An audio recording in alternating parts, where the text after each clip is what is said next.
Armageddon occupies a position of critical strategic value within the segmentum solar, positioned along several major warp routes that connect the heart of the Imperium to the war-torn regions of the galactic north. The planet sits at a nexus point where multiple stable warp currents intersect, making it an essential way station for Imperial fleets traversing between Terra and the embattled sectors beyond. This astronomical positioning has made Armageddon both a prize and a target throughout its long history. The world lies uncomfortably close to territories infested with orc empires, particularly the massive greenskin holdings that sprawl across nearby systems. These Xenos realms constantly threaten Imperial space, and Armageddon serves as both a bulwark against their expansion and a staging ground for crusades aimed at pushing them back. The planet's strategic importance cannot be overstated. Naval battle groups regularly resupply at Armageddon's orbital facilities before continuing their journeys into hostile space. The world's position allows the Imperium to project power into regions that would otherwise be difficult to reinforce. Trade routes carrying vital materials and personnel flow through the system, and the loss of Armageddon would create a dangerous gap in Imperial defenses.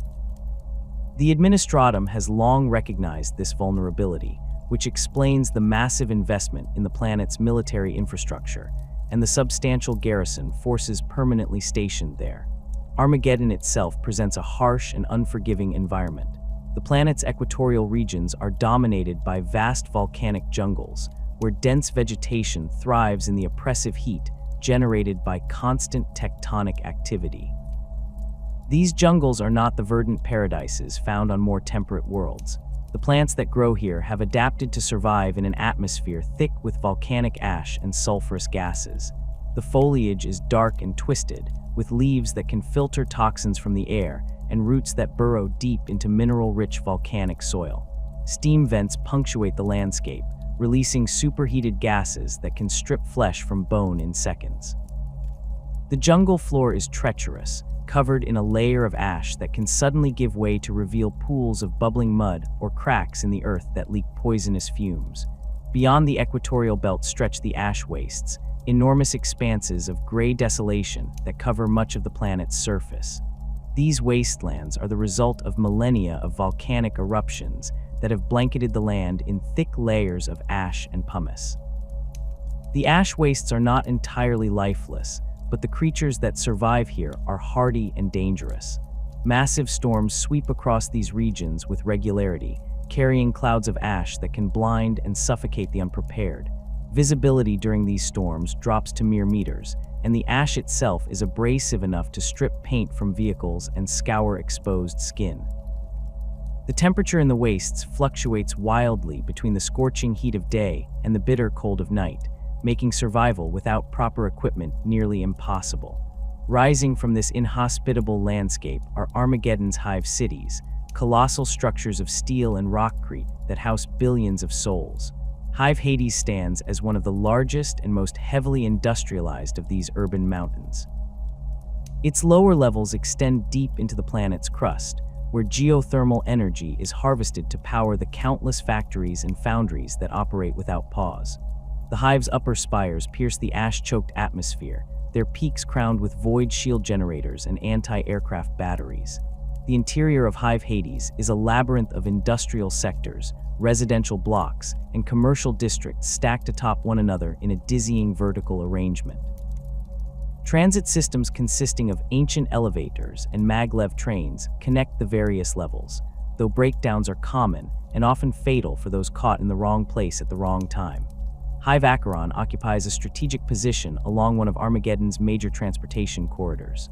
The Hive specializes in the production of armored vehicles, with entire districts dedicated to assembly lines that produce Leman Russ battle tanks, Chimera transports, and various other machines of war.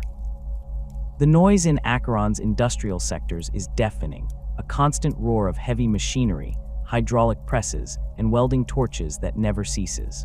Workers in these facilities operate in shifts that blur together, their lives measured in production quotas rather than days or weeks. The Hive's lower reaches contain vast storage facilities where completed vehicles await shipment off-world, guarded by regiments of planetary defense forces against the ever-present threat of sabotage or theft. Hive Tartarus rises from the edge of one of Armageddon's ash wastes, its foundations built upon ancient volcanic rock that has cooled and solidified over millions of years. This hive is known for its munitions factories, which produce everything from lasgun power packs to artillery shells capable of leveling fortifications. The work is dangerous, with accidents and explosions occurring regularly despite strict safety protocols. The dead are quickly replaced by new workers drawn from the hive's teeming undercities, where unemployment and desperation drive millions to seek work in the factories above. Tartarus also houses significant food processing facilities that convert fungal crops and synthetic proteins into the nutrient paste that feeds much of Armageddon's population. Armageddon's industrial capacity rivals that of many Forge worlds, though it lacks the religious devotion to the machine god and the technological expertise that characterizes true Adeptus Mechanicus holdings. The planet is classified as a major manufacturing world, its forges and factories producing staggering quantities of war materiel for Imperial forces across multiple sectors. The Adeptus Munitorum maintains extensive facilities on Armageddon to coordinate the distribution of these supplies, and vast warehouses hold stockpiles sufficient to equip entire crusades. The planet's output includes not only weapons and vehicles, but also the countless support items required by military forces: uniforms, ration packs, medical supplies, fuel cells, and replacement parts for equipment ranging from personal weapons to starship components. The workforce that maintains this industrial machine numbers in the billions. Factory workers spend their entire lives in the service of production, their existence defined by shift rotations and output targets. Many never see natural daylight, living and working in the artificial illumination of the hive city's interior levels. Conditions vary wildly depending on location and the specific industry. Some facilities maintain relatively safe working environments with adequate ventilation and reasonable hours. Others are death traps where workers are exposed to toxic chemicals, extreme temperatures, and dangerous machinery with minimal protection. The Administratum considers a certain level of worker casualties acceptable, viewing individual lives as expendable resources in the greater machine of imperial industry. Hive gangers represent another significant demographic on Armageddon, particularly in the underhives where imperial authority is weak or entirely absent. These gangs control territories within the lower levels of the hives, engaging in constant warfare over resources, territory, and pride. Gang culture on Armageddon is brutal and unforgiving, with strength and cunning determining survival. Many gangs are organized along familial or tribal lines, with membership passing from generation to generation. They engage in activities ranging from protection rackets and smuggling to outright warfare against rival gangs. Some maintain connections to legitimate businesses in the upper hive, providing muscle or illegal services in exchange for weapons and supplies. The Arbites occasionally launch raids into gang territories, but these operations are costly and rarely achieve lasting results. The Armageddon Steel Legion represents the planet's most famous military tradition. These regiments are renowned throughout the Imperium for their mechanized warfare doctrine and stubborn determination in combat. Steel Legion troopers are equipped with distinctive greatcoats and rebreather masks, equipment designed for survival in Armageddon's hostile environment that has become their signature appearance. The regiments are heavily mechanized, with infantry squads mounted in chimera transports and supported by substantial armored formations. This emphasis on mobility and firepower reflects the nature of warfare on Armageddon itself, where battles often rage across the ash wastes far from the protection of the hives. Recruitment into the Steel Legion is considered an honor on Armageddon, offering a path away from the grinding monotony of factory work. Young men and women volunteer in massive numbers, though only a fraction are accepted after rigorous testing and training. Those who make it through the selection process become part of a military tradition that stretches back thousands of years, their regiments bearing battle honors earned on dozens of worlds across the Imperium. Steel Legion doctrine emphasizes combined arms operations, with infantry, armor, and artillery working in close coordination. Officers are trained to think in terms of mobile warfare, seeking to outmaneuver enemies rather than simply grinding them down through attrition. This approach has served the Steel Legion well in countless campaigns, earning them a reputation as elite troops suitable for the most demanding operations. The first great catastrophe to befall Armageddon came without warning in the year 444 of the 41st millennium. The planet's defenders had no reason to expect anything beyond the usual threats that plagued Imperial worlds: potential Orc raids, pirate attacks, or perhaps industrial unrest in the Underhives. What emerged from the warp would prove far more terrible than any conventional threat. A massive warp rift tore open in the space above Armageddon, its edges crackling with unnatural energies that drove auger operators mad when they attempted to analyze the readings. From this wound in reality came vessels that bore the marks of the traitor legions, warships that had turned against the Imperium during the Horus Heresy 10,000 years prior. The World Eaters, once the 12th Legion of the Emperor's Space Marines, had long since fallen to the worship of Khorne, the blood god of the warp. Leading this invasion was their demon Primarch Angron, a being of such immense power and rage that his very presence caused reality to buckle and warp. Angron had been a Primarch during the Great Crusade, one of the Emperor's gene-crafted sons designed to lead humanity's armies. The Butcher's nails, archaeotech implants that had been hammered into his brain during his time as a slave gladiator on his homeworld of Nuceria, had always driven him toward violence and rage. His transformation into a demon prince had amplified these tendencies to apocalyptic proportions, making him a living avatar of slaughter. The World Eaters who followed Angron were no longer the disciplined warriors they had once been. The Butcher's nails that many of them had voluntarily implanted to emulate their Primarch had reduced them to cornate berserkers, warriors who existed only for the next kill. Their armor, once white and blue, was now stained red with the blood of countless victims and decorated with brass icons sacred to Khorne. These traitor Marines descended upon Armageddon's surface in drop pods and assault craft, their arrival heralded by reality itself seeming to scream in protest. Where they landed, the barrier between the material realm and the warp grew thin, allowing demons to pour through into real space. The planetary defense forces of Armageddon responded with the training and discipline that had been drilled into them through years of service. Artillery batteries opened fire on the descending World Eaters' craft, destroying many before they could reach the surface. Anti-aircraft guns filled the ash-choked skies with flak, and void shield generators powered up to protect the major hives from orbital bombardment. The Steel Legion regiments stationed on Armageddon mobilized their mechanized columns, racing to intercept the invaders before they could establish secure landing zones. In the first hours of the invasion, there was hope that conventional military force might be sufficient to repel the attackers. That hope died quickly. The World Eaters who survived the landing proved nearly unstoppable in close combat. Berserkers charged through lasgun fire that would have cut down normal humans, their corrupted physiology and power armor allowing them to shrug off hits that should have been fatal. When they reached Imperial lines, the slaughter began in earnest. Chain axes roared as they carved through Steel Legion troopers, and the Berserkers fought with a fury that defied tactical sense. They did not take cover, did not retreat, and showed no fear of death.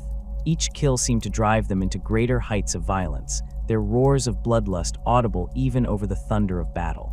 The equatorial jungles of Armageddon became a nightmare realm as the World Eaters pushed inland from their landing sites. The dense vegetation provided no protection against warriors who could smell blood from kilometers away.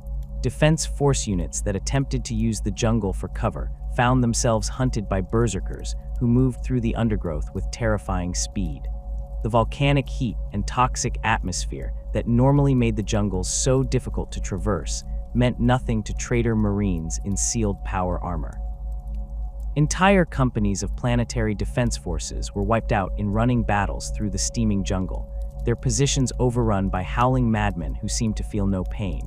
Worse than the World Eaters themselves were the demonic entities that followed in their wake. Bloodletters, the lesser demons of Khorne, manifested wherever enough blood had been spilled. These creatures stood taller than men, their red skin stretched tight over corded muscle, and they wielded hellblades that could cut through armor as easily as flesh. Flesh hounds, demonic beasts with brass collars and multiple rows of fangs, hunted down fleeing soldiers with relentless determination.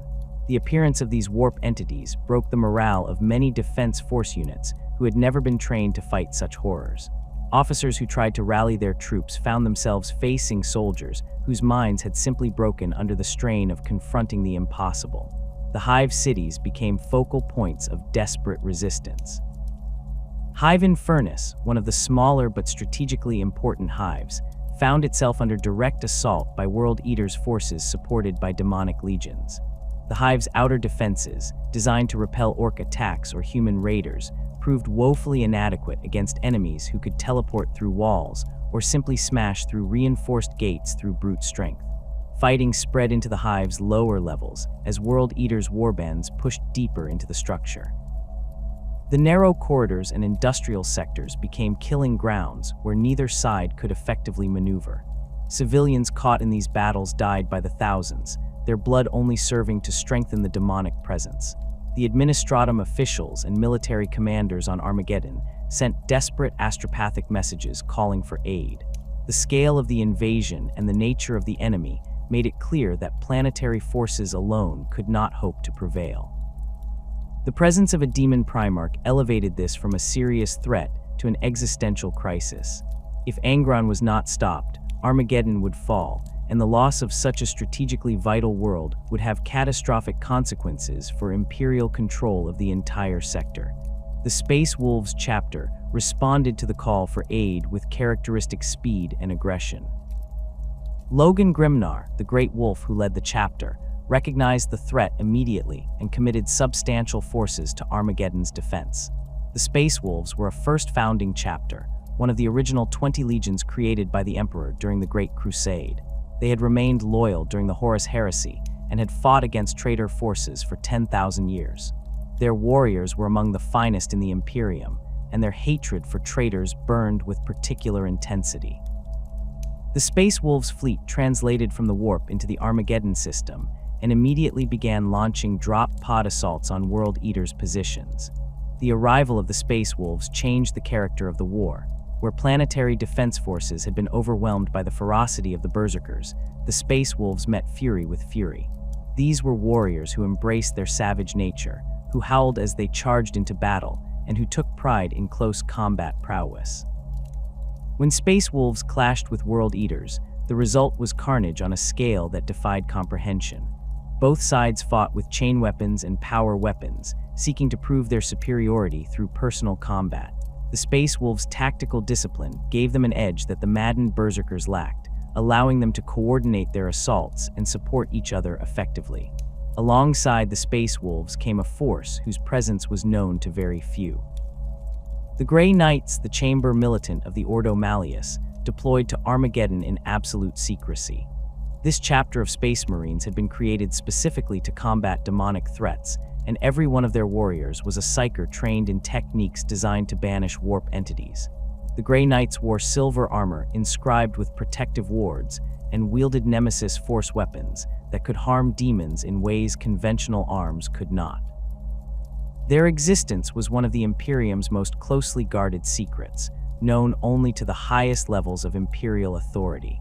The Grey Knights struck at the demonic manifestations that accompanied the World Eater's invasion, where bloodletters and other warp entities had proven nearly invulnerable to conventional weapons. The Grey Knights' psychically charged attacks sent them screaming back into the warp.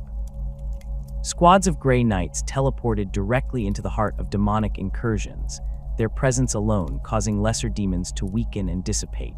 The Battle Brothers chanted litanies of banishment as they fought, their psychic might reinforcing their physical prowess.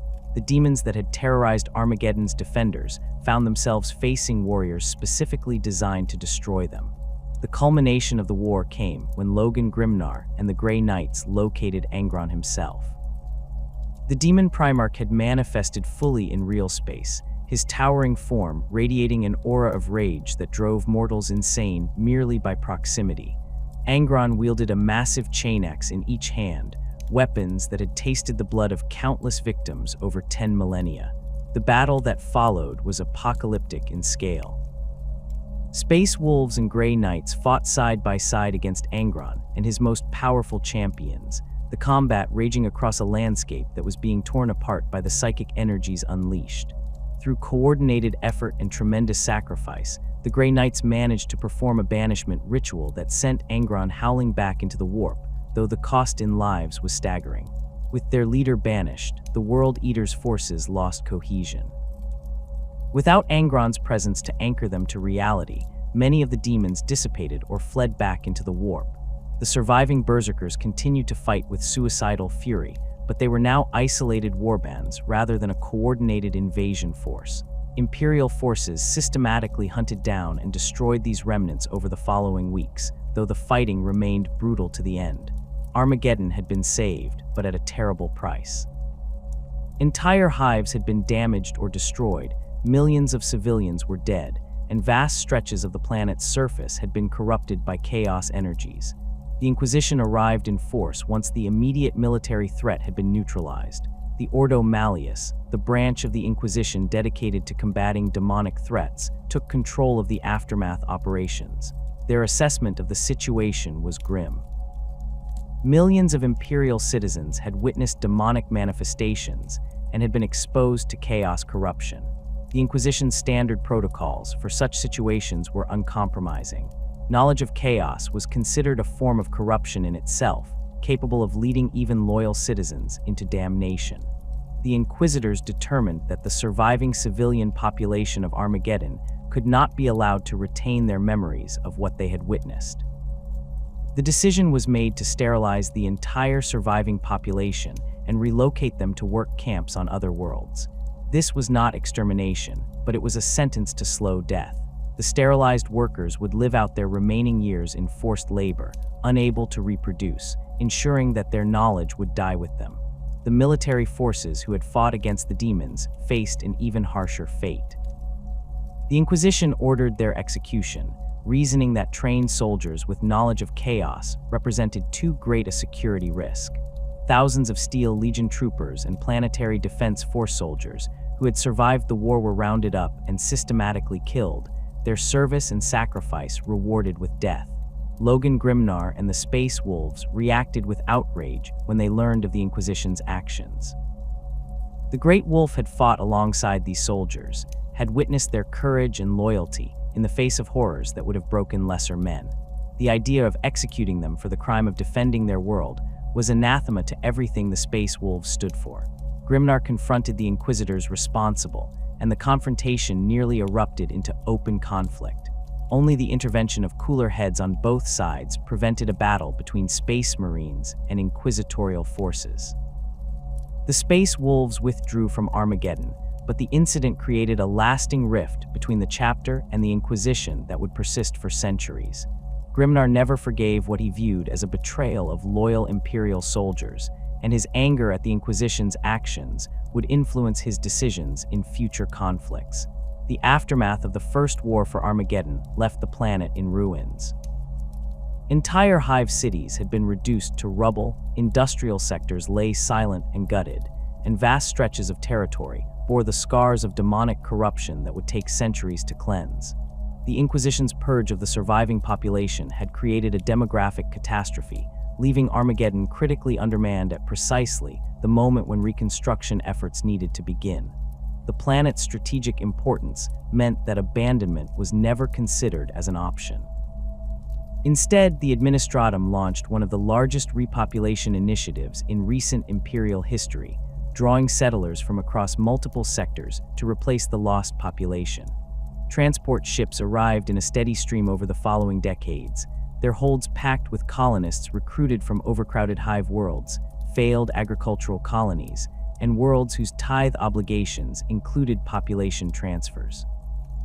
The settlers came from hundreds of different worlds, each bringing their own cultural practices, languages, and traditions. Hive workers from Vestroia arrived alongside former agricultural laborers from agri-worlds in the Segmentum Pacificus. Gangers who had accepted transportation rather than execution on their home worlds mixed with religious pilgrims who saw the resettlement as a divine calling. The Administratum made no effort to organize these populations by origin or culture, instead assigning them to whatever hive cities or industrial sectors needed workers most urgently. This mass migration created a cultural melting pot unlike anything Armageddon had experienced before. The new arrivals brought their own methods of organization, their own gang structures, and their own ways of surviving in the brutal environment of Hive city life. In the lower levels of Hive Hades, entire districts became dominated by settlers from specific worlds who banded together for mutual protection and support. Former Necromunda gangers established territories using tactics they had learned in the underhive of their home world, while Catachan colonists formed tight-knit communities based on jungle survival principles that translated surprisingly well to navigating the dangerous lower hive levels. The mixing of so many different populations created friction and conflict, with gang wars erupting over territory, resources, and cultural differences. The Arbides found themselves overwhelmed trying to maintain order in communities where dozens of languages might be spoken within a single hab block, and where traditional imperial authority meant different things to different groups. The diversity extended beyond simple cultural differences. Tech adepts from various Forge worlds arrived to oversee the reconstruction of industrial facilities, each bringing their own interpretations of proper manufacturing protocols and machine spirit appeasement rituals. Administratum officials from different segmentum commands implemented conflicting bureaucratic procedures, creating a nightmarish tangle of overlapping jurisdictions and contradictory regulations. Military veterans who had served in Imperial Guard regiments across the galaxy found themselves working alongside civilians who had never seen combat. This chaotic mixture gradually settled into a new Armageddon culture, one defined by its diversity and by the shared experience of rebuilding a world from devastation. The reconstruction of Armageddon's industrial infrastructure became the primary focus of planetary governance for decades after the war. The Adeptus Mechanicus sent substantial resources to assist in rebuilding the manufactorums and forges that had been destroyed or damaged during the fighting. Tech priests supervised the restoration of production lines, reconsecrating machine spirits that had been traumatized by exposure to demonic energies. Many facilities required complete reconstruction from the foundation up, as chaos corruption had rendered their original structures unusable. New manufactorums rose from the ruins, often incorporating improved designs and more efficient layouts than their predecessors. The Mechanicus took advantage of the reconstruction to implement manufacturing techniques that had been impossible to introduce into the older, tradition-bound facilities. Hive Acheron's vehicle production facilities underwent massive expansion during this period. The war had demonstrated the critical importance of armored mobility in defending Armageddon, and the Adeptus Munitorum demanded increased output of Chimera transports and Leman Russ battle tanks. New assembly halls were constructed in the mid-hive levels, their production lines designed to operate continuously with minimal downtime. Servitors performed much of the repetitive labor, their augmented bodies ideally suited for the precise, repetitive movements required in vehicle assembly. Human workers supervised the servitors and handled tasks requiring judgment or adaptation, creating a hybrid workforce that maximized efficiency while maintaining the flexibility needed to handle production variations. The munitions factories of Hive Tartarus received particular attention from Imperial planners. The consumption of artillery shells, missiles, and other ordnance during the First War had been astronomical, revealing vulnerabilities in the supply chain that supported Armageddon's defenders. New facilities were built specifically for the production of specialized ammunition types, including anti-armor rockets, incendiary shells for use against orc hordes, and the heavy explosive charges used in siege operations. Safety protocols were enhanced following several catastrophic accidents during the reconstruction period, though the nature of munitions work meant that explosions remained an accepted hazard of employment. Workers in these facilities received higher pay than most industrial laborers, compensation for the constant risk they faced, and the specialized skills required for handling explosive materials safely. The expansion of manufacturing capacity extended beyond military production. Armageddon needed to feed its growing population, requiring massive investment in food production facilities. Fungus farms were established in the lower hive levels, where the darkness and humidity created ideal growing conditions for the engineered fungal strains that provided much of the protein in the average worker's diet. Synthetic nutrient processing plants converted raw chemical feedstocks into edible compounds, their output supplementing the fungus-based foods. The taste of these synthetic foods was uniformly terrible, but nutrition rather than palatability was the primary concern. Water reclamation systems were overhauled and expanded, as the planet's toxic atmosphere meant that every drop of water needed to be purified and recycled multiple times before it could be safely consumed. The formation of the Armageddon Steel Legion as a formalized military organization, with standardized training and equipment, emerged during this reconstruction period. Prior to the First War, Armageddon's military forces had consisted of various planetary defense regiments with inconsistent equipment and training standards. The catastrophic losses suffered during the war and the need to rebuild military forces from scratch provided an opportunity to create a more unified and effective fighting force. The Adeptus Munitorum worked with surviving Armageddon military officers and advisors from other renowned Imperial Guard regiments to develop a doctrine specifically suited to Armageddon's environment and strategic needs. The Steel Legion doctrine emphasized mechanized warfare conducted across the ash wastes and other hostile environments that characterized much of Armageddon's surface. Every infantry squad was to be mounted in armored transports, primarily chimeras, allowing them to move rapidly across terrain that would be impassable or lethal to unprotected foot soldiers. The distinctive greatcoats worn by Steel Legion troopers served multiple practical purposes beyond their iconic appearance. The heavy fabric provided protection against the abrasive ash storms that regularly swept across the wastes, while also offering some defense against shrapnel and glancing blows. Multiple layers of treated cloth helped insulate against the extreme temperature variations between day and night in the ash wastes. The rebreather masks that became synonymous with the Steel Legion were essential survival equipment rather than mere uniform accessories. Armageddon's atmosphere contained high levels of volcanic ash and toxic gases that could cause severe respiratory damage or death with prolonged exposure. The rebreathers filtered out particulates and neutralized many of the chemical contaminants present in the air, allowing soldiers to operate in environments that would quickly incapacitate unprotected troops. Each rebreather was maintained with religious care, as equipment failure in the field could mean a slow and agonizing death by suffocation or chemical burns to the lungs.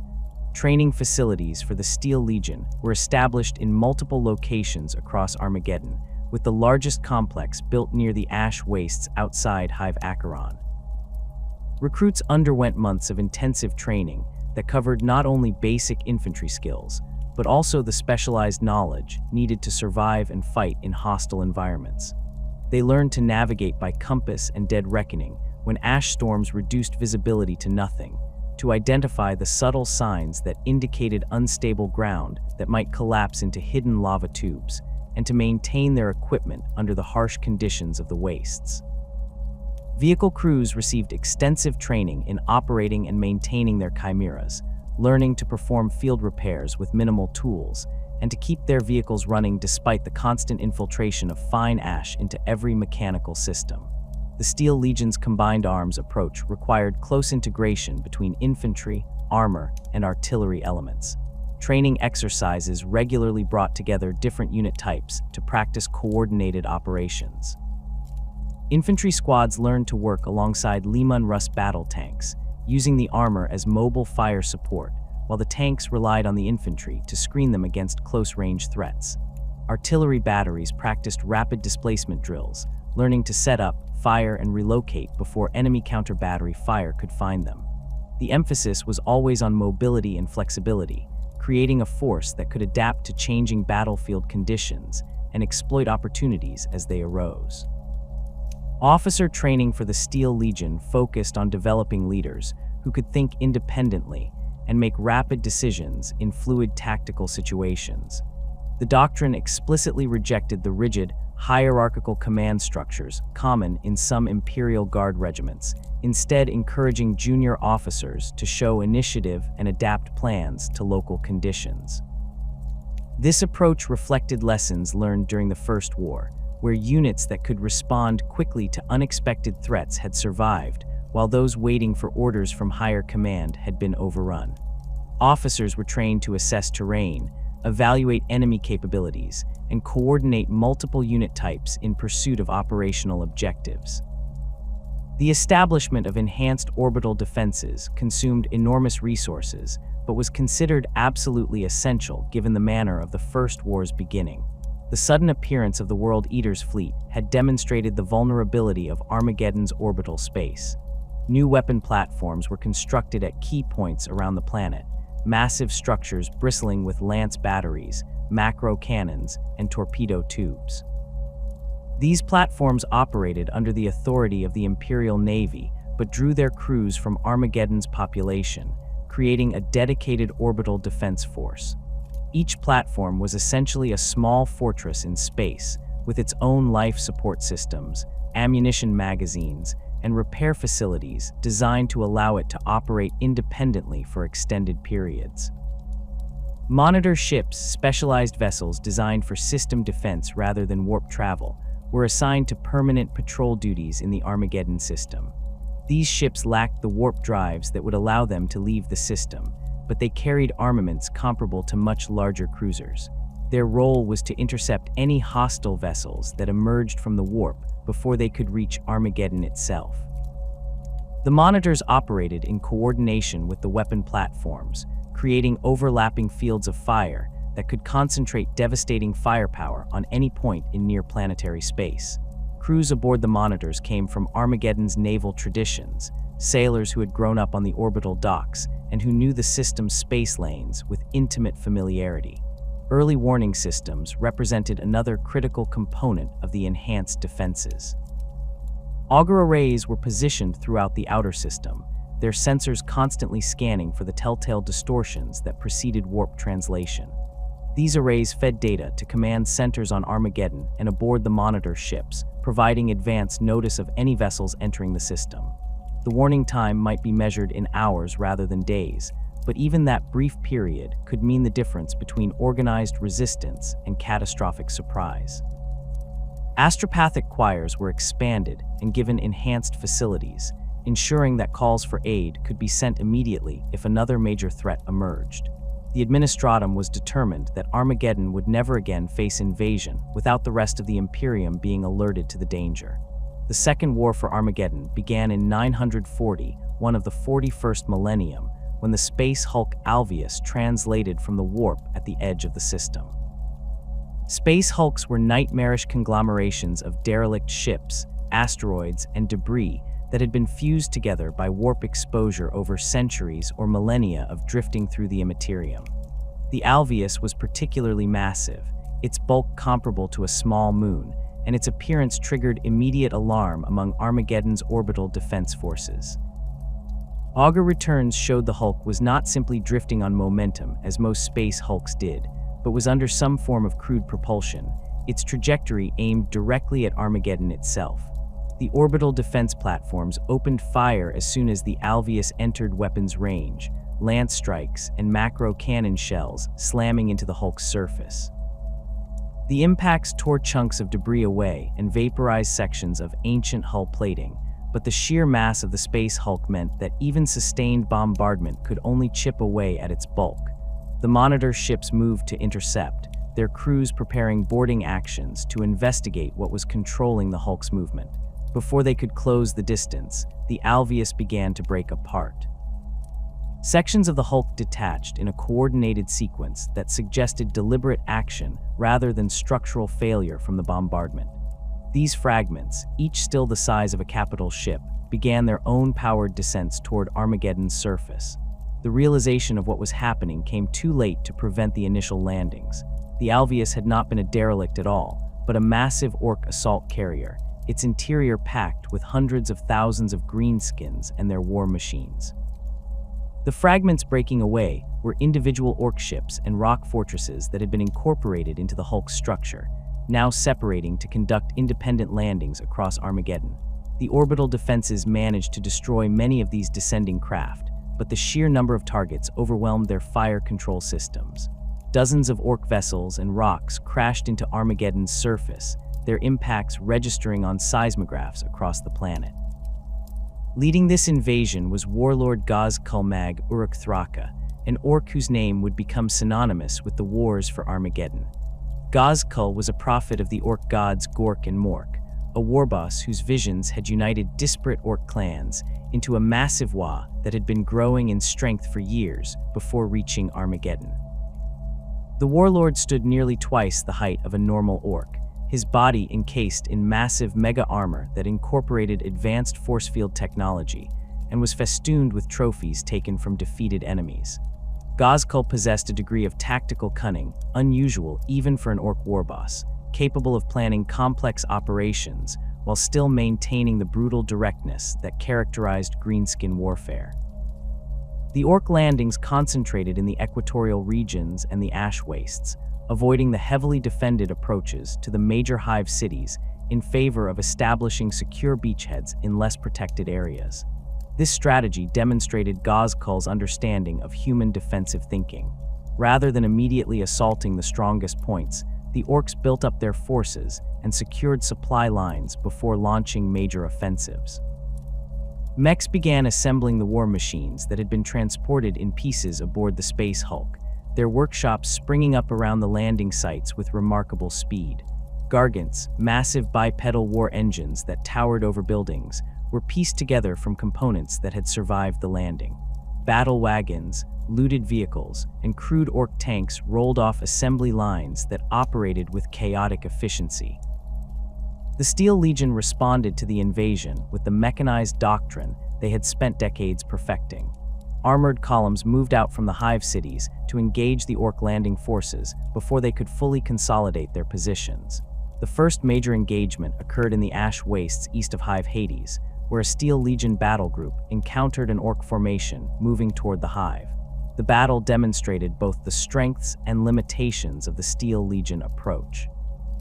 Their chimeras provided excellent mobility and protection against the harsh environment, allowing them to maneuver around Orc positions and concentrate fire on vulnerable targets. Leman Russ battle tanks engaged Orc vehicles at range, their battle cannons punching through the crude armor plating of Orc constructions. However, the Orcs proved far more numerous than initial estimates had suggested. For every warband the Steel Legion destroyed, 2 more appeared from the landing zones. The Greenskins advanced with the characteristic Orc disregard for casualties, their mobs surging forward even as artillery fire tore gaps in their ranks. Orc infantry, armed with crude but effective shooters and choppas, swarmed over isolated Imperial vehicles when given the opportunity. The close combat that ensued when Orcs reached Steel Legion positions was brutal and decisive, as the Greenskins' physical strength and ferocity overwhelmed human soldiers in hand-to-hand fighting. Steel Legion doctrine emphasized avoiding such close-quarters engagements, but the sheer number of Orcs made this increasingly difficult as the invasion progressed. Ghazghkull's strategic planning became evident as the Orc advance developed. Rather than pushing directly toward the nearest hive cities, the Orcs first secured control of key transportation routes and resource deposits in the ash wastes. Promethium refineries that processed the fuel needed to keep Imperial vehicles running came under sustained attack. Ore processing facilities that supplied raw materials to the hive factories were overrun by Orc mobs who slaughtered the workers and began stripping the machinery for their own use. The Orcs demonstrated an understanding that controlling Armageddon's industrial infrastructure was as important as taking the hive cities themselves. The fall of Hive Infernus shocked Imperial command and demonstrated the scale of the threat facing Armageddon. Infernus was a secondary hive, smaller than giants like Hades or Acheron, but still home to millions of citizens and containing significant manufacturing capacity. The Orc assault on Infernus began with a massive artillery bombardment from crudely constructed but effective siege guns that the mechs had assembled. The bombardment lasted for days, systematically destroying the outer defensive walls and collapsing sections of the hive's upper levels. When the bombardment lifted, Orc mobs surged forward in a green tide that stretched from horizon to horizon. The defenders of Infernus fought with desperate courage, but they were overwhelmed by sheer numbers. Orc boys clambered over the rubble of the shattered walls, their war cries audible even over the roar of gunfire. Knobs, the largest and most powerful orcs, led charges that smashed through defensive positions that should have held against conventional assault. The fighting spread into the hive's interior, where the confined spaces negated many of the defenders' advantages. Orcs excelled in close-quarters combat, and the narrow corridors of the hive became slaughterhouses as greenskins wielding choppas and power claws carved through human defenders. Within a week of the initial assault, Infernus had fallen completely, its surviving population either killed or enslaved by the victorious orcs. Hive Hellsreach, located on Armageddon's southern continent, faced a similar fate. The hive had been considered relatively secure due to its distance from the initial orc landing zones, but Ghazghkull's forces proved capable of coordinating operations across vast distances. An orc army led by several powerful warbosses crossed the ash wastes in a mechanized advance that caught Hellsreach's defenders unprepared for an assault of such magnitude. The orcs employed unusual tactics for greenskins, using their faster vehicles to encircle the hive and cut off supply routes before launching the main assault. This siege approach starved Hellsreach of reinforcements and supplies, weakening the garrison before the final attack began. When the orcs finally stormed Hellsreach, they did so with overwhelming force. Gargants strode through the hive's outer districts, their weapons demolishing hab blocks and defensive bunkers with equal ease. Stormboys, orcs equipped with crude rocket packs, descended on the hive's upper levels in shrieking mobs that bypassed ground defenses entirely. The fall of Hellsreach took longer than Infernus, with fighting continuing in isolated pockets for weeks after the main defenses collapsed. But the outcome was never in doubt once the orcs committed to the assault. The loss of two major hives within months of the invasions sent shockwaves through Imperial command and made clear that Armageddon faced an existential threat. Hive Hades became the focal point of Imperial resistance as the orc invasion gained momentum. The hive was one of Armageddon's largest and most heavily industrialized cities, and its loss would cripple the planet's ability to sustain military operations. Command of Hades' defense fell to Commissar Yarrick, a man whose name would become legendary throughout the Imperium. Yarrick was already a veteran officer with decades of service, known for his iron discipline and tactical acumen. He had served in multiple campaigns across the Segmentum Solar, and had earned a reputation for turning desperate situations into victories through sheer force of will and brilliant tactical planning. Yarrick's approach to defending Hades demonstrated his understanding of both conventional military doctrine and the psychological aspects of warfare. He recognized that the hive's vast size and complex structure could be used to advantage against an enemy that relied on momentum and aggression. Rather than attempting to hold a continuous perimeter around the hive, Yarrick organized the defense in depth, creating multiple defensive lines that could fall back in good order while inflicting maximum casualties on the attackers. Each level of the hive was fortified and supplied to operate independently if necessary, ensuring that the loss of one section would not lead to the collapse of the entire defense. The Commissar paid particular attention to maintaining morale among the defenders. He understood that fighting orcs, with their terrifying size and ferocity, could break the spirit of even trained soldiers. Yarrick made himself visible throughout the hive, appearing at critical points in the defense to rally troops and demonstrate that the situation was not hopeless. His personal courage became legendary among the defenders.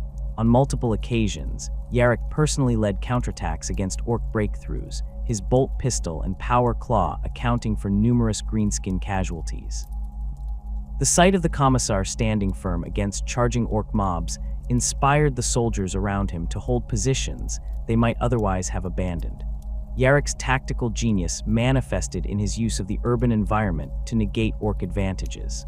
The narrow streets and corridors of the hive limited the effectiveness of orc numbers, as only so many greenskins could engage at any given point. Yarrick positioned heavy weapons teams at choke points where their fire could sweep entire approaches, creating killing zones that forced the orcs to advance over the bodies of their dead. He He employed mobile reserves that could respond rapidly to threats, using the hive's transit systems to move troops to threatened sectors faster than the orcs could exploit breakthroughs. Mining teams collapsed sections of the lower hive to channel orc advances into prepared kill zones, sacrificing territory in exchange for enemy casualties. The defense of Hades attracted Ghazghkull's personal attention. The orc warlord recognized that breaking Hades was essential to securing control of Armageddon, and he committed substantial forces to the assault. The fighting intensified as Ghazghkull's elite troops, including his personal bodyguard of mega-armored knobs, joined the battle.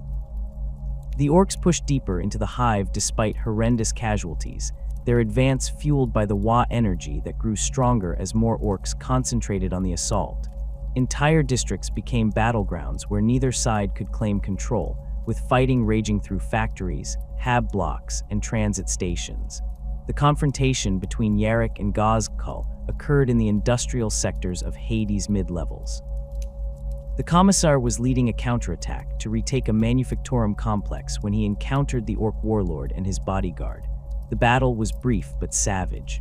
Yarrick's bodyguard died, buying him time to engage Ghazghkull directly, and the Commissar found himself facing an opponent whose strength and size dwarfed his own.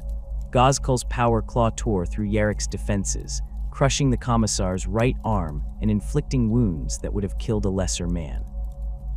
Yarrick responded by shooting out one of the warlord's eyes with his bolt pistol at point-blank range before collapsing from blood loss.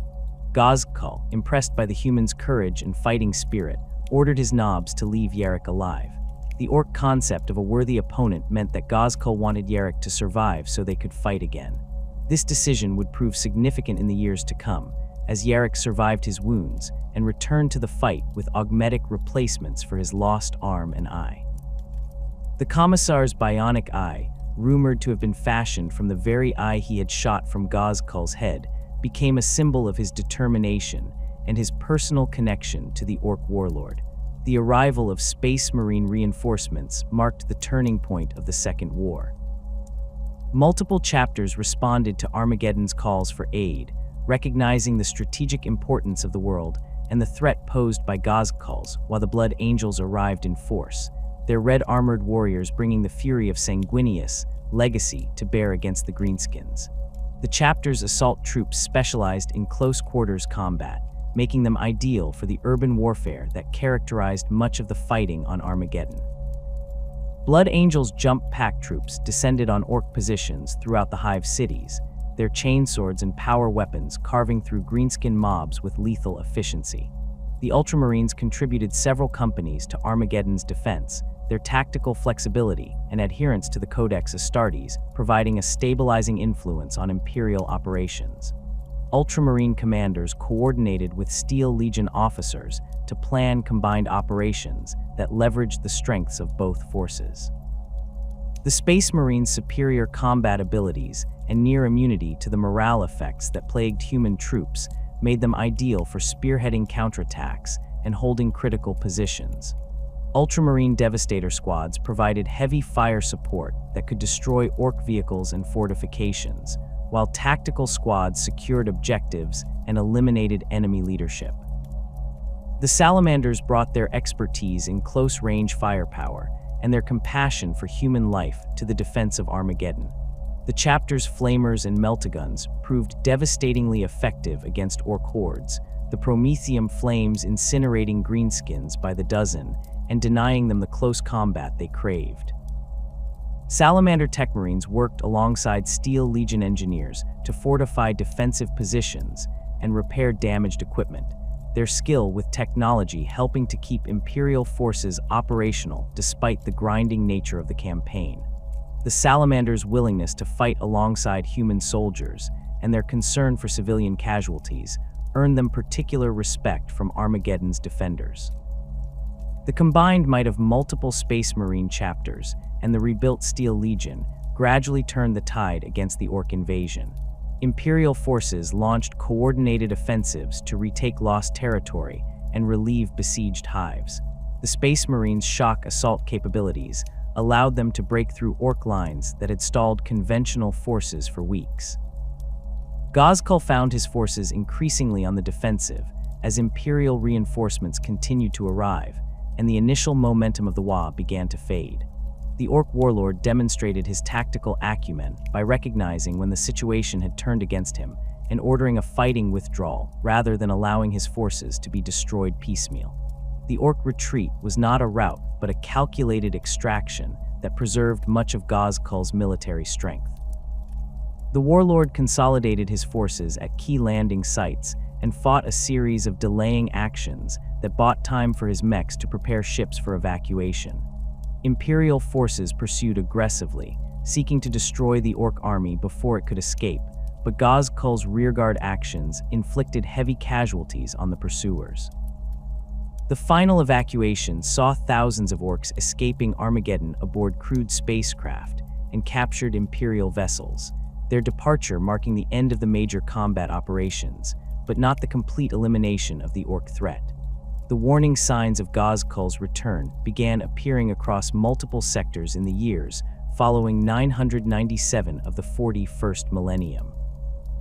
Orc activity increased dramatically throughout the region, with raids and attacks suggesting coordination on a scale that defied typical greenskin behavior. Imperial intelligence services tracked the movements of numerous Orc fleets that appeared to be converging on a common destination, though the sheer chaos of Orc communications made determining their target difficult. Astropathic choirs detected massive disturbances in the warp, the psychic echoes of millions of Orcs united in the Gestalt field that powered their Wa energy. The Administratum compiled reports from dozens of worlds describing Orc forces withdrawing from ongoing campaigns, abandoning conquests to join something larger. Veteran Imperial commanders who had fought greenskins for decades recognized the pattern. This was not random Orc aggression, but a gathering storm of unprecedented magnitude.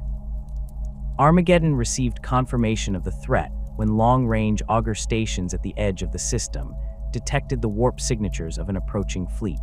The scale of the readings initially seemed impossible, suggesting hundreds or even thousands of vessels translating from the Imperium simultaneously.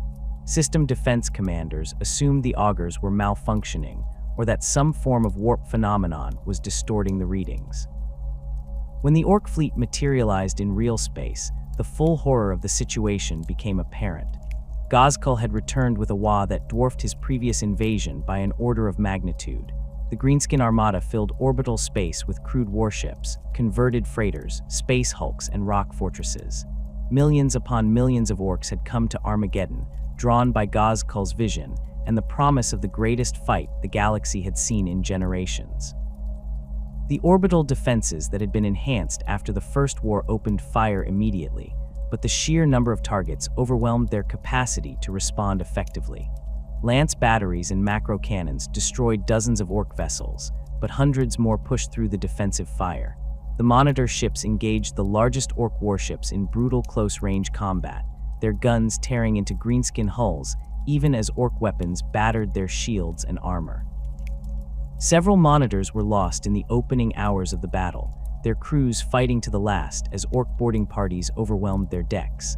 The weapon platforms fared better due to their heavier armor and firepower, but even they could not prevent Orc landing craft from reaching the planet's surface. The sky above Armageddon filled with descending Orc vessels, their atmospheric entry creating thousands of fiery trails that looked like a meteor storm. Ghazghkull had learned from his previous defeat. Rather than concentrating his initial landings in a few areas, the Orc warlord dispersed his forces across the entire planet. Landing zones appeared simultaneously in the equatorial jungles, the ash wastes, the volcanic regions near the poles, and even in the relatively temperate zones that housed some of Armageddon's agricultural facilities. This strategy prevented Imperial forces from concentrating their defenses and forced them to respond to threats across multiple continents. The Orcs established forward operating bases with remarkable speed, their mechs assembling prefabricated fortifications that had been transported in pieces aboard the fleet. Within days of landing, these bases featured crude but effective defensive walls, artillery emplacements, and workshops churning out vehicles and weapons. The season of fire began as Orc forces pushed out from their landing zones to secure territory and resources. The equatorial jungles became a nightmare of constant combat as orc mobs hacked their way through the dense vegetation, hunting down Imperial outposts and industrial facilities. The greenskins seemed to thrive in the hostile environment, their natural resilience allowing them to ignore the toxic atmosphere and extreme heat that required humans to wear protective gear.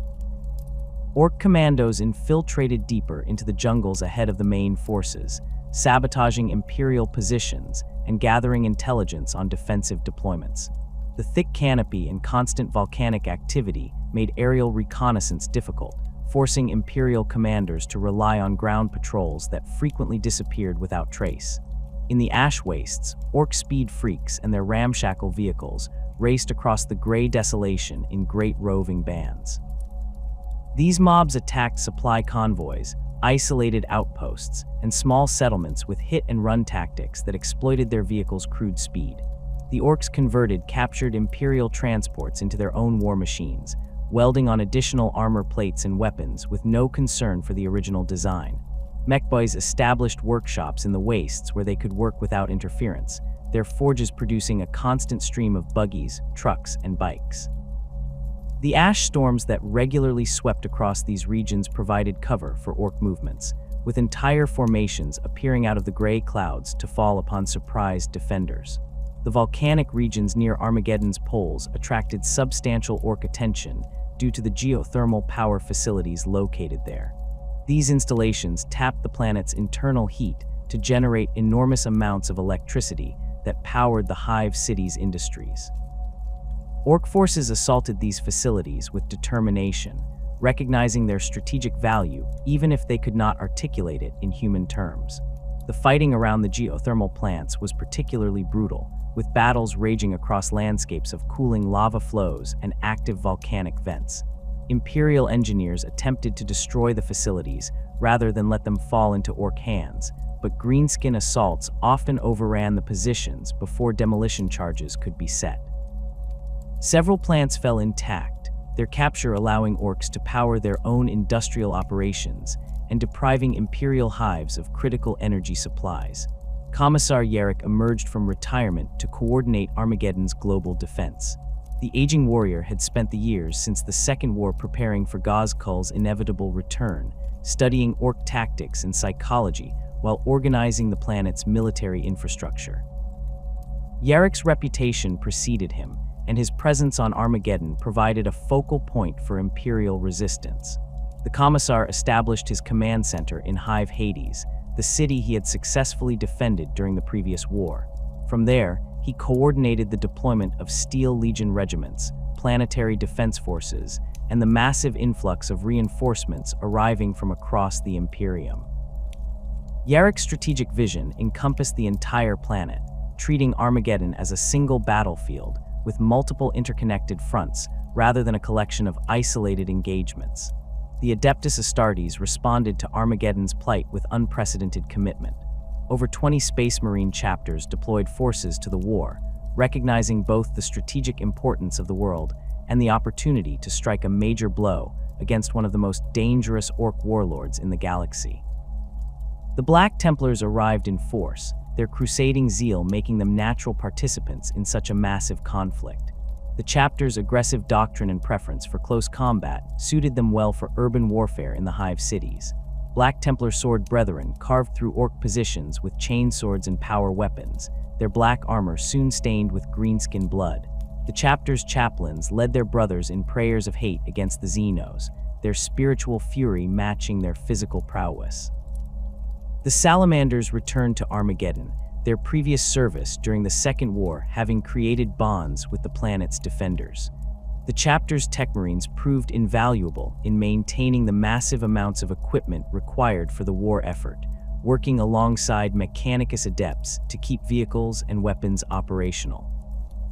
Salamander infantry excelled in the close quarters fighting that characterized much of the urban combat, their flamers clearing orc-held buildings and bunkers with systematic efficiency.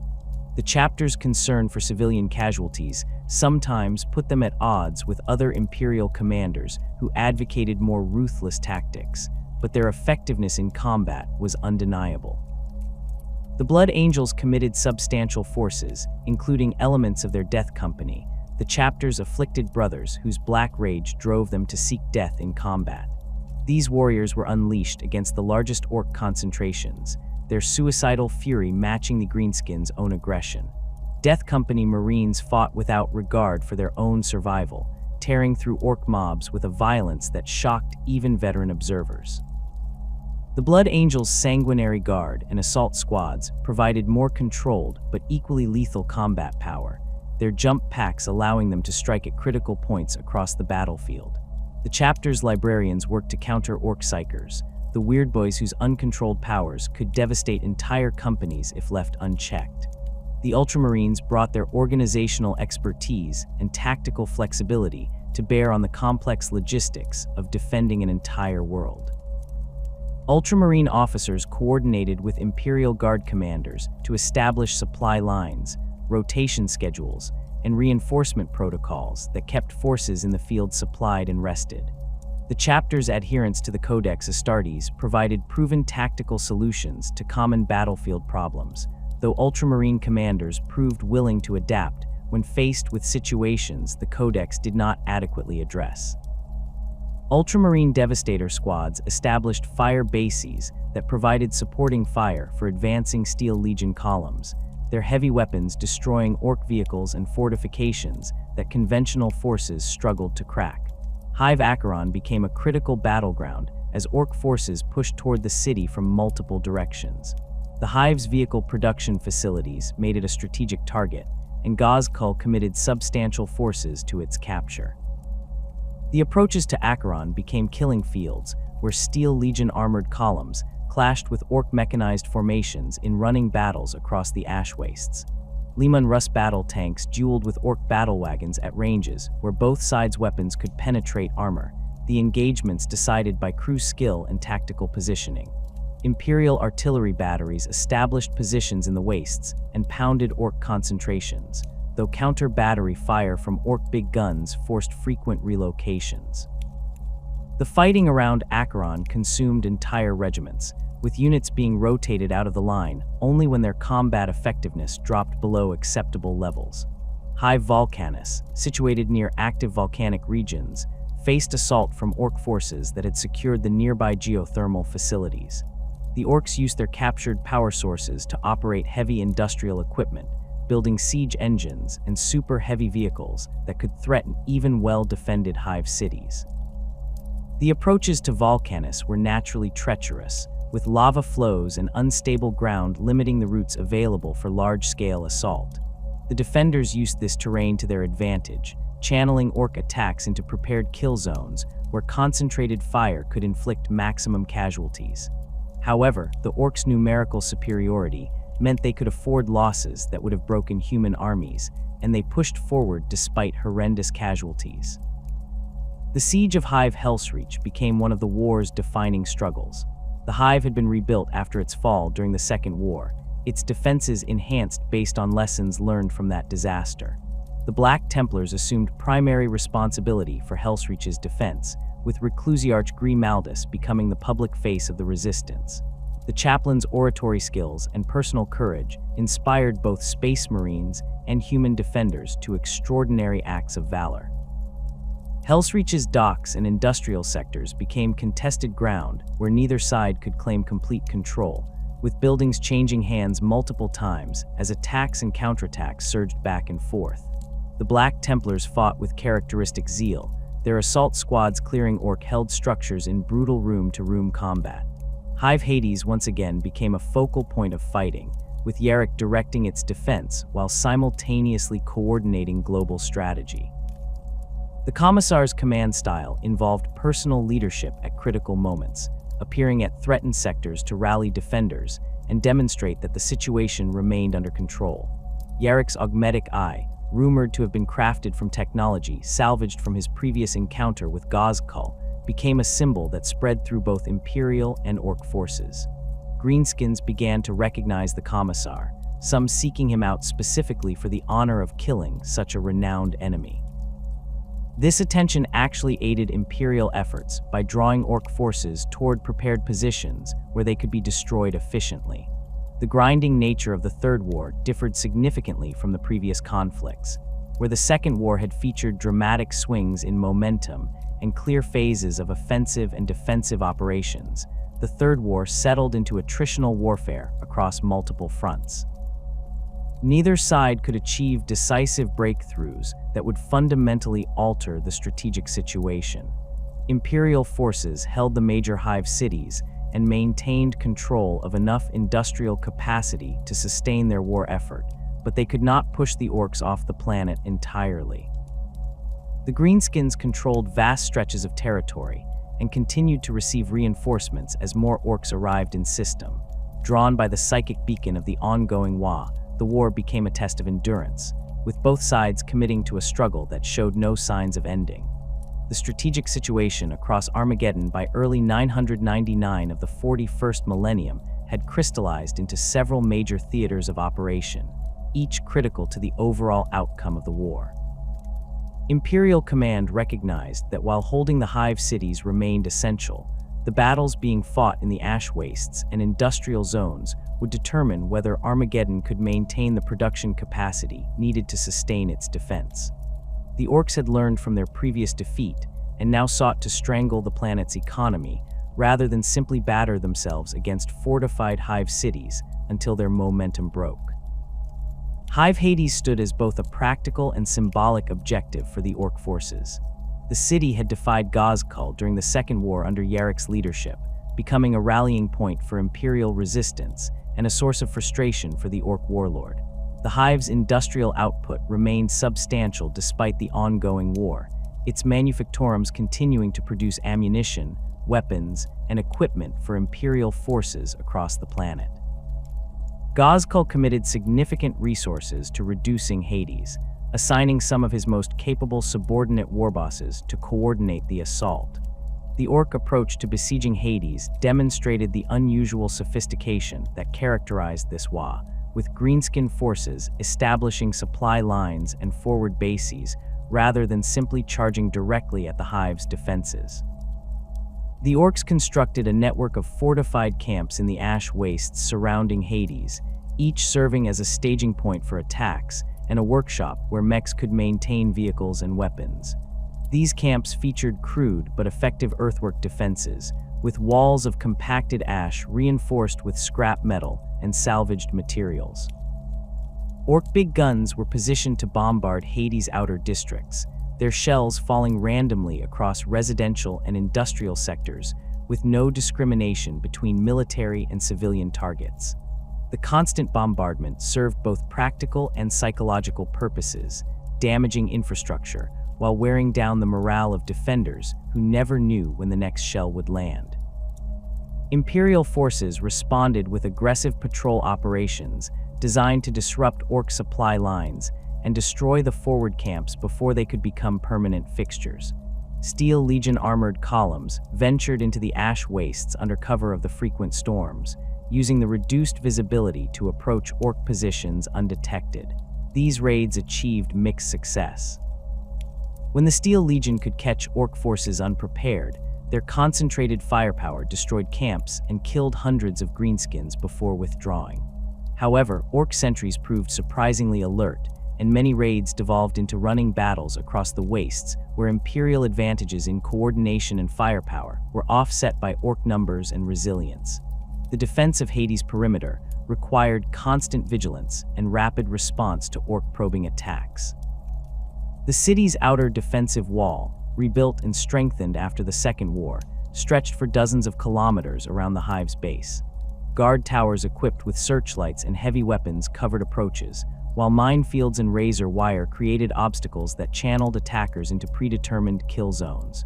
Despite these preparations, orc forces regularly tested the defenses, launching attacks at different points to identify weak sectors and keep defenders spread thin. Some of these probes involved only a few dozen orcs and seemed almost perfunctory, while others committed hundreds of boys supported by vehicles and artillery.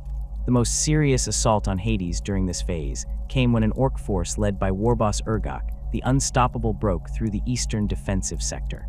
Urgok had earned his title through sheer durability, his body covered in crude bionics that replaced limbs and organs lost in previous battles. The warboss led a mechanized assault featuring dozens of battle wagons and trucks that smashed through the outer defenses before Imperial forces could concentrate sufficient firepower to stop them. The breakthrough allowed thousands of orc boys to pour into Hades' industrial districts, where fighting spread through factories and warehouses in a chaotic melee. Steel Legion infantry deployed from their chimeras to engage the orcs in the confined spaces of the industrial sector, where the greenskins' preference for close combat gave them significant advantages. Individual orcs stood taller and stronger than human soldiers, their natural toughness allowing them to shrug off wounds that would incapacitate or kill men. Orc choppas, crude blades that were nevertheless wickedly effective, cleaved through flak armor and flesh with equal ease. The Steel Legion relied on disciplined fire and tactical coordination to overcome these disadvantages, establishing firing lines that poured lasgun volleys into advancing orc mobs, while heavy weapons teams targeted the largest and most dangerous greenskins. Black Templar reinforcements arrived to contain the breakthrough, their assault squads descending on the orc penetration with jump packs roaring. The Space Marines engaged Urgok's knobs in brutal close combat, their power weapons and superior skill, allowing them to kill orcs that would have required entire squads of human soldiers to bring down. Reclusiarch Grimaldus personally led a counterattack that pushed deep into the orc-held territory, his Crozius Arcanum crackling with energy as it smashed through orc armor and bone. The fighting lasted for 3 days before Imperial forces finally eliminated the last orc holdouts, though the damage to Hades' industrial capacity took weeks to repair. The Fire Wastes, a particularly desolate region of ash desert north of the equatorial zone, became the stage for some of the war's largest mechanized engagements. The flat, open terrain favored the employment of heavy armor and super heavy vehicles, making it ideal ground for both Imperial Titan legions and orc gargant mobs. The Legio Metallica, the Iron Skulls, deployed a substantial force to Armageddon, including several Warlord-class battle titans and numerous smaller Reaver and Warhound-class engines. These god machines represented the pinnacle of Imperial military technology, each Titan housing a crew that interfaced directly with their machine's machine spirit through neural connections. The princeps who commanded these engines were among the most skilled and experienced officers in the Adeptus Mechanicus military forces, their decades of service having created an almost symbiotic relationship between human and machine. Legio Crucius, the Warmongers, contributed their own Titan maniples to the Armageddon campaign. This legion had a long history of aggressive tactics and close-range firepower, their engines often equipped with massive chain fists and power claws designed for tearing apart enemy war machines in close combat. The Warmongers' princeps shared their legion's aggressive temperament, seeking decisive engagement rather than cautious maneuvering. When Legio Crucius engines took to the field, they advanced directly toward enemy positions with their void shields blazing and weapons firing, trusting in their armor and firepower to carry them through whatever opposition they encountered.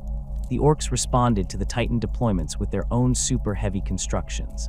Gargants, massive bipedal war engines built by orc mechs according to no standardized design, stomped across the fire wastes in crude mimicry of Imperial Titans.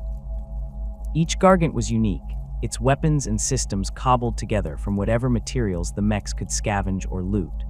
Some carried enormous guns that fired shells the size of small vehicles, while others mounted multiple smaller weapons that could engage different targets simultaneously.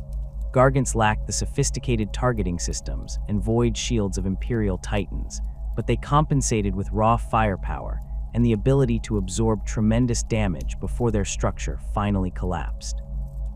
The first major engagement in the Fire Wastes occurred when a Legio Metallica maniple encountered an orc Gargant mob crossing the region toward Imperial supply lines. The Titans detected the Gargants at extreme range through their auger systems, the massive heat signatures of the orc engines impossible to miss even through the ash-choked atmosphere. The princeps commanding the maniple ordered an immediate advance to intercept, recognizing that allowing the Gargants to reach the supply routes would create serious logistical problems for Imperial forces across the northern theater. The two forces closed rapidly, both sides eager to engage at ranges where their weapons would be most effective. The warlord titan Incarnadine Fury opened fire first, its plasma annihilator unleashing a stream of superheated matter that struck the lead Gargant center mass.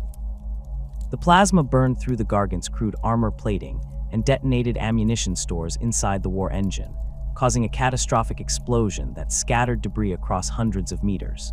The remaining Gargants returned fire with their various weapons, shells and energy beams converging on the Imperial Titans.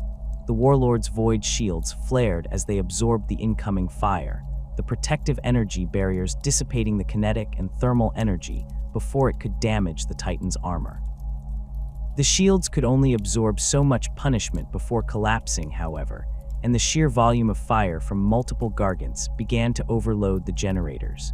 Reaver Titans from the Maniple's flanking elements maneuvered to engage the Gargants from different angles, their lighter weapons adding to the volume of fire, while their superior speed allowed them to avoid becoming fixed targets. The Reaver's turbo laser destructors carved glowing lines across Gargant armor, their beams cutting through metal and causing secondary explosions as they hit vulnerable systems. Warhound Scout Titans raced across the ash wastes at speeds that seemed impossible for machines of their size, their plasma blast guns and Vulcan mega bolters targeting the smaller orc vehicles that accompanied the Gargants.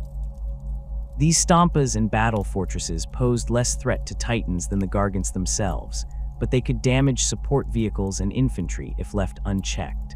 The battle devolved into a chaotic melee as the two forces closed to point-blank range. One Gargant, its weapons mostly destroyed by Titan fire, charged directly at a warlord and attempted to grapple with the Imperial engine. The Gargant's crude power claws locked onto the warlord's leg, the Orc war engine's sheer mass threatening to topple the Titan. The warlord's princeps responded by directing all weapons downward, pouring fire into the Gargant at a range measured in meters. The concentrated firepower finally broke the Gargant's structure, its internal framework collapsing under the punishment and sending the war engine crashing to the ground. The warlord remained upright, though its leg had sustained significant damage that reduced its mobility. Legio Crucius Titans arriving as reinforcements tipped the balance decisively in favor of Imperial forces. The warmongers advanced in a tight formation that concentrated their firepower, their princeps coordinating their targeting to focus on one Gargant at a time. This systematic approach eliminated Orc war engines faster than the scattered fire of the initial engagement, as each Gargant absorbed the combined firepower of multiple Titans before collapsing. The Orcs fought to the last, their Gargants continuing to fire even as their systems failed and their structures burned. When the battle finally ended, the fire wastes were littered with the smoking wrecks of destroyed war engines from both sides, the ground scorched and fused into glass by plasma weapons and massive explosions. The defense of Hive Hellsreach represented one of the Third War's most desperate and heroic stands. The Hive occupied a strategic position controlling access to major supply routes and industrial facilities, making it a critical objective for both sides. The Black Templars chapter assumed primary responsibility for Hellsreach's defense, deploying several companies under the overall command of Reclusiarch Grimaldus.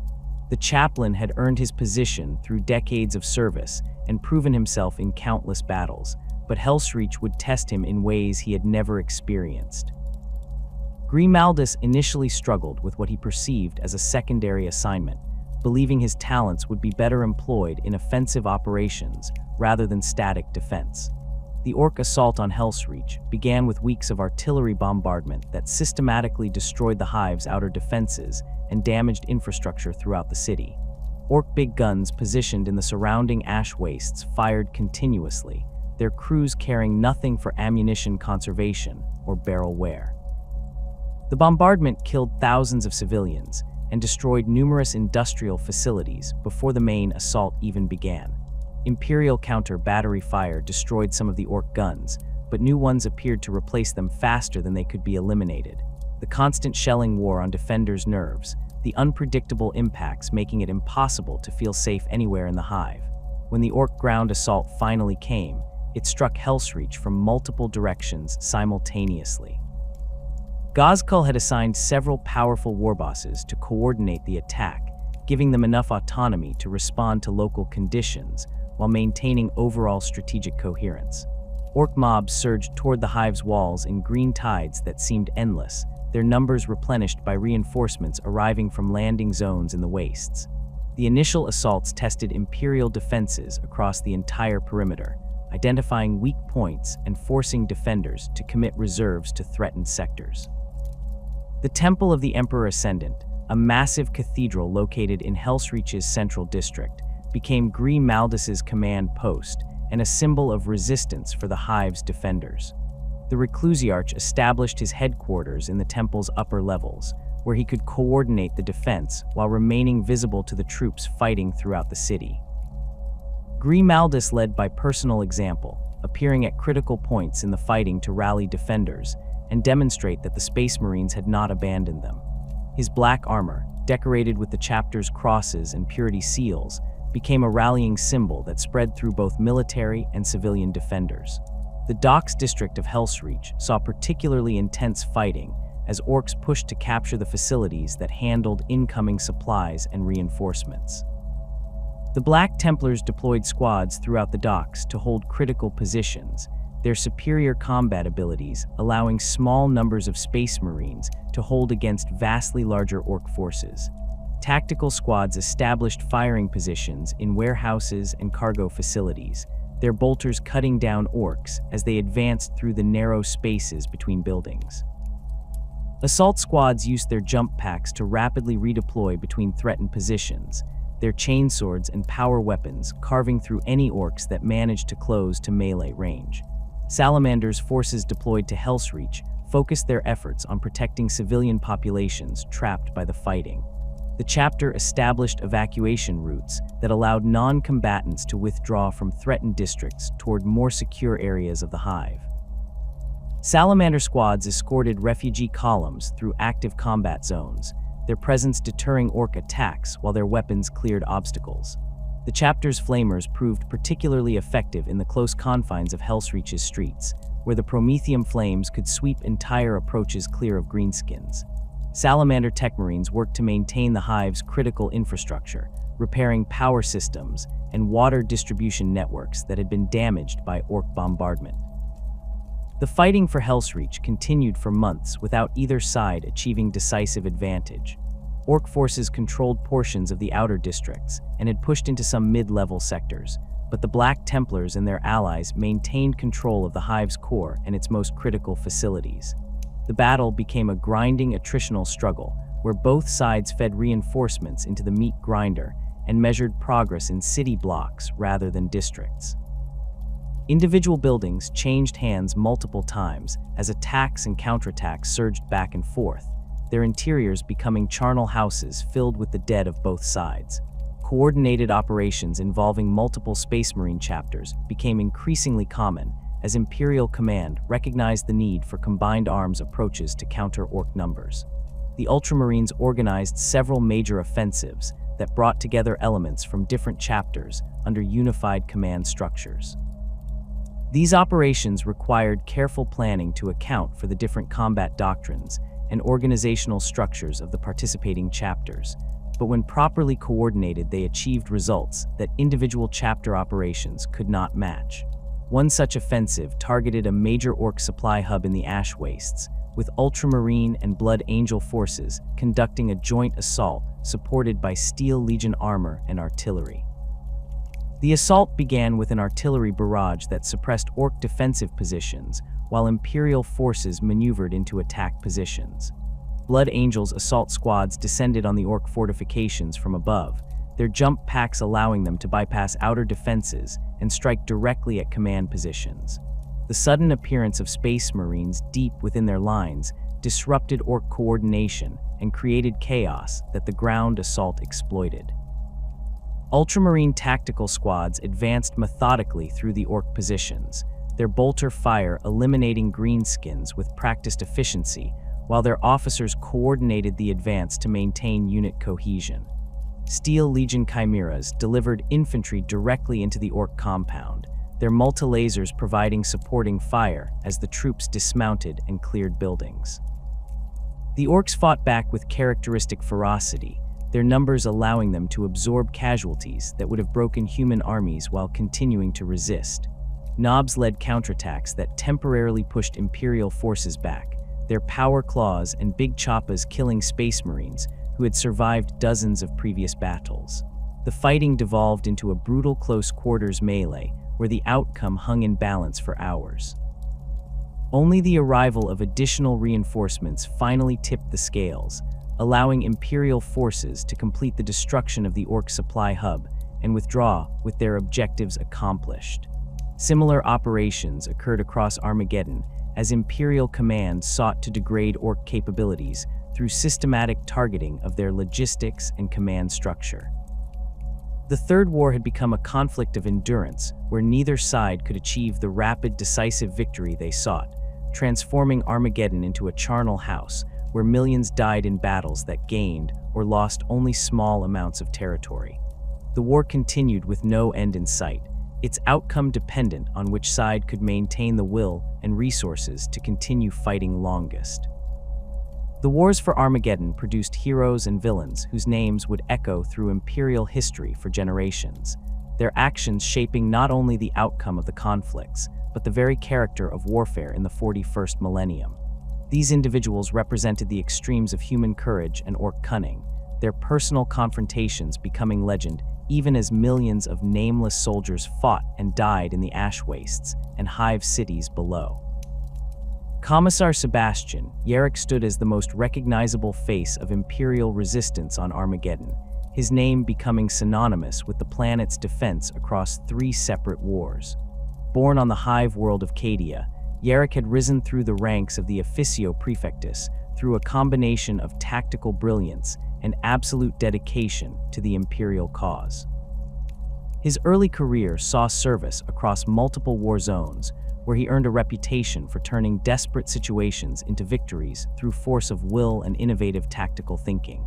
By the time he arrived on Armageddon during the Second War, Yarrick had already accumulated decades of combat experience against various Xenos threats and heretic uprisings.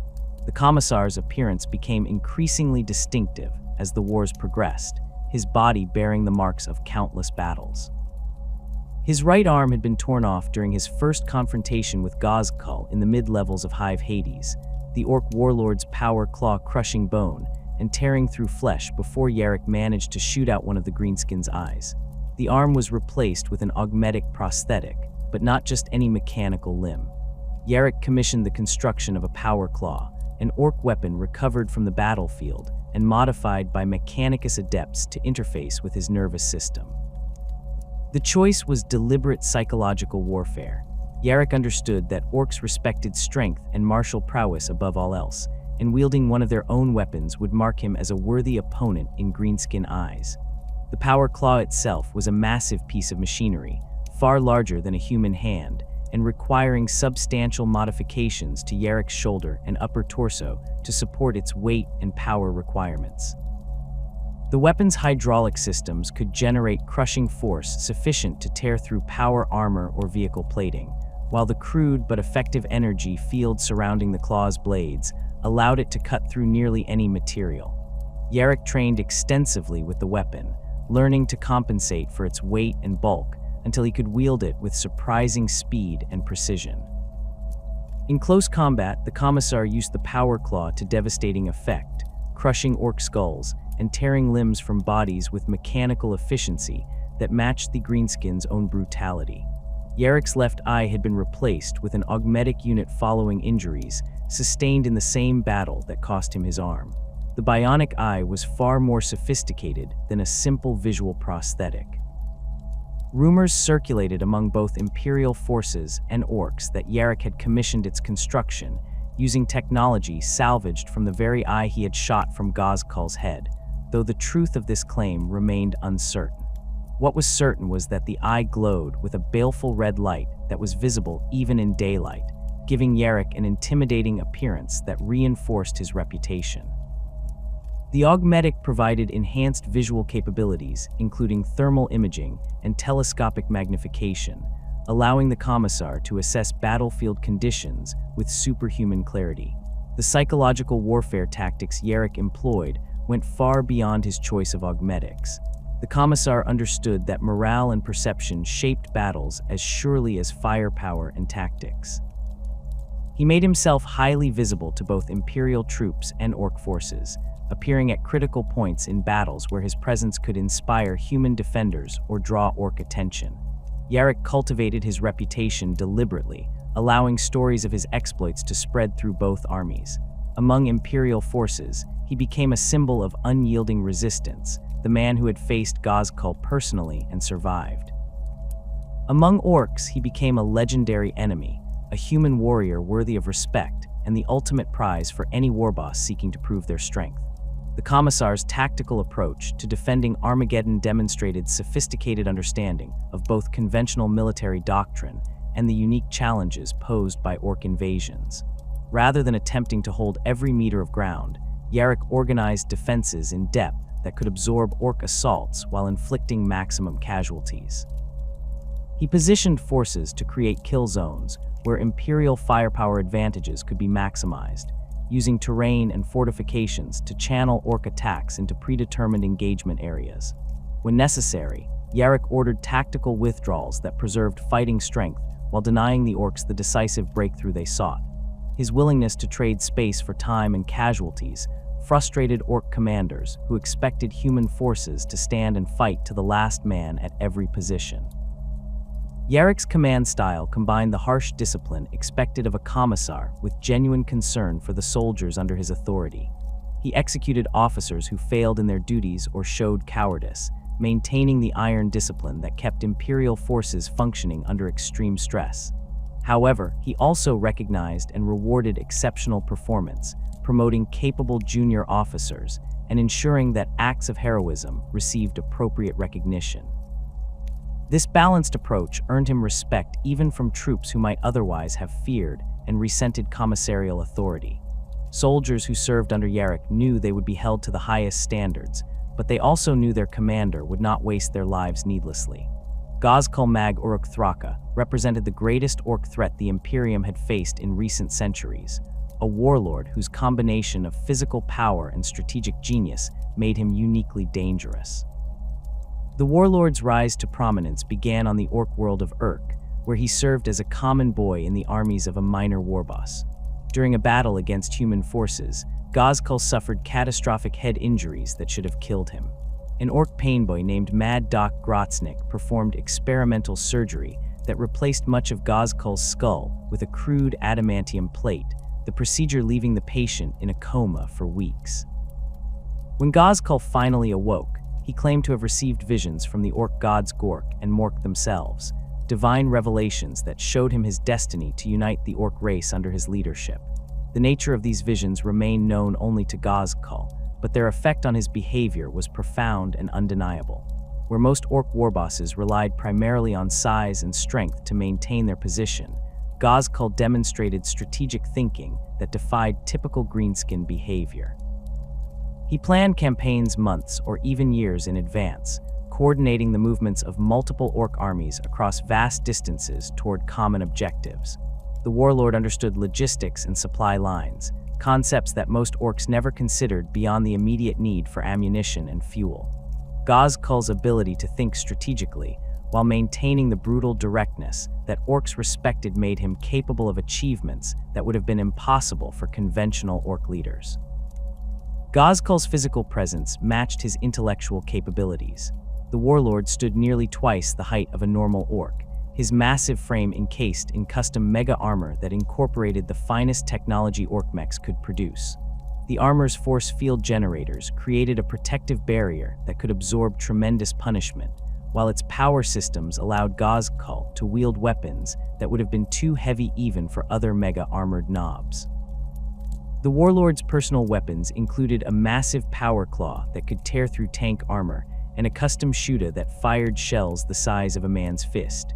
In close combat, Ghazghkull was nearly unstoppable, his combination of strength, armor, and skill allowing him to kill space marines in single combat. The warlord's leadership style combined personal charisma with ruthless pragmatism. Ghazghkull commanded absolute loyalty from his followers through a combination of religious authority, derived from his visions and demonstrated success in battle. Orcs followed him because they believed he was chosen by the gods, and because he delivered the constant warfare and victories that greenskins craved. However, Ghazghkull did not hesitate to kill subordinates who failed him or questioned his authority, maintaining discipline through fear as well as respect. His bodyguard consisted of the largest and most experienced knobs available, warriors who had proven themselves in countless battles and who would die to protect their warlord. The strategic vision that drove Ghazghkull's campaigns extended beyond simple conquest.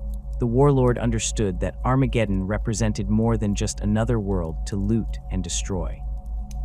Its position along major warp routes and its industrial capacity made it a prize whose capture would provide resources for even larger campaigns.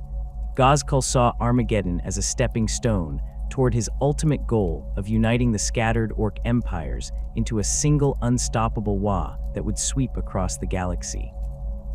His willingness to withdraw from Armageddon during the Second War when the situation turned against him demonstrated tactical flexibility rare among Orc leaders, who typically fought to the death rather than admit defeat. The personal rivalry between Ghazghkull and Yarrick added a dimension to the Armageddon Wars that transcended simple military conflict. The two commanders represented the best their respective races could produce, and their confrontations became the stuff of legend.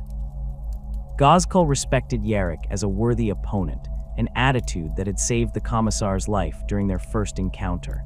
The Orc concept of a good fight meant that killing Yarrick too easily would have been unsatisfying, so Ghazghkull allowed him to survive so they could face each other again. This decision created a personal connection between the two that influenced their strategic decisions throughout the subsequent wars. Hermann von Straub represented everything wrong with Imperial governance, a corrupt and incompetent official whose failures cost millions of lives and nearly led to Armageddon's fall during the Second War. Von Straub had assumed the position of overlord of Armageddon through political connections rather than merit, his appointment the result of favors owed and influence purchased rather than demonstrated capability. The overlord's primary concerns centered on personal enrichment and the maintenance of his luxurious lifestyle rather than the welfare of the planet or its defenses. He diverted resources meant for military purposes into vanity projects and personal accounts, systematically weakening Armageddon's defensive capabilities in the years leading up to Ghazghkull's invasion. Von Straub's incompetence manifested in numerous ways that hampered Imperial efforts to respond to the Orc threat. He dismissed early warnings of the approaching Wa as exaggeration, refusing to mobilize planetary defenses until Orc forces were already landing. The Overlord interfered with military operations based on political considerations rather than tactical necessity, countermanding orders from experienced officers and imposing his own strategic vision despite having no military training or experience. His insistence on defending certain locations for their political or economic value rather than their strategic importance forced Imperial forces to spread themselves thin, protecting objectives that contributed nothing to the overall defense. The Overlord's corruption extended to his treatment of Armageddon's population. He hoarded supplies that should have been distributed to defenders and civilians, keeping warehouses full of food and equipment locked, while soldiers fought with inadequate ammunition and citizens starved. Von Straub used the crisis to consolidate his personal power, eliminating political rivals through accusations of incompetence or defeatism, while rewarding loyalists with positions they were unqualified to hold. The chaos his mismanagement created undermined Imperial coordination at precisely the moment when unity of command was most critical. Yarrick's confrontation with von Straub became inevitable as the Commissar recognized that the Overlord represented as great a threat to Armageddon's survival as the Orcs themselves. The political maneuvering required to remove von Straub from power consumed time and resources that should have been devoted to fighting the invasion, but Yarrick understood that victory was impossible while such corrupt leadership remained in place. The Commissar built a coalition of military officers, administratum officials, and even some nobles who recognized that von Straub's continued rule would lead to disaster. When the evidence of the overlord's failures and corruption became undeniable, Yarrick moved decisively to depose him, assuming emergency powers to coordinate Armageddon's defense directly. Logan Grimnar, the Great Wolf of the Space Wolves chapter, brought his centuries of experience and legendary combat prowess to Armageddon during both the First and Third Wars. The chapter master had led the Space Wolves for over 500 years, his tactical genius and personal courage earning him respect across the Imperium. Grimnar wielded the Axe Morkai, a frost axe of ancient provenance that had been carried by Space Wolves heroes for millennia, its blade capable of cutting through the toughest armor and its power field freezing enemies it struck. The Great Wolf's Terminator armor, decorated with wolf pelts and chapter honors, marked him as one of the Imperium's most formidable warriors. Grimnar's involvement in the First War's aftermath created lasting tension between the Space Wolves and the Inquisition. The Great Wolf never forgave the Inquisitors who ordered the execution of Armageddon's defenders after they had fought so bravely against demonic invasion. This anger influenced his decisions during the Third War, where Grimnar proved more willing to question orders from Imperial authorities he considered unjust or wasteful. The Great Wolf's reputation and the Space Wolves' status as a first founding chapter gave him political protection that allowed him to operate with greater independence than most Imperial commanders could claim. Commander Dante of the Blood Angels brought over 1,000 years of experience to Armageddon's defense during the Third War. The chapter master was among the oldest living space marines in the Imperium, his age and wisdom making him a voice of authority that other commanders respected. Dante wore the ancient death mask of Sanguinius, a relic that had been passed down through generations of Blood Angels commanders, its golden features inspiring both Imperial forces and intimidating enemies. The commander's tactical decisions reflected his vast experience, balancing aggressive Blood Angels doctrine with the caution that came from having seen countless battles and their consequences. High Marshal Helbrecht of the Black Templars led his chapter's substantial commitment to Armageddon with the crusading zeal that characterized the Black Templars. The chapter maintained no fixed homeworld, instead operating from a fleet of warships that carried them from one crusade to another across the galaxy. Helbrecht saw the defense of Armageddon as a holy duty, an opportunity to prove the chapter's faith through deeds rather than words. His aggressive command style sometimes put him at odds with more cautious Imperial commanders, but the Black Templars' effectiveness in combat was undeniable. Reclusiarch Grimaldus became the face of Helsreach's defense, his leadership transforming what could have been a desperate last stand into a symbol of Imperial resistance. The chaplain initially struggled with his assignment, viewing static defense as less glorious than offensive operations. However, as the siege progressed and he witnessed the courage of both Space Marines and human defenders, Grimaldus came to understand the importance of his role. His oratory skills inspired troops throughout the Hive, while his personal combat prowess demonstrated that the Black Templars would never abandon their posts. The Reclusiarch's Crozius Arcanum became a symbol of hope for Helsreach's defenders, its activation before each battle serving as a rallying point that reminded everyone why they fought. The Armageddon Steel Legion emerged from the ashes of the First War for Armageddon as a formalized military organization with standardized doctrine, equipment, and training protocols that would define Imperial Guard mechanized warfare for generations.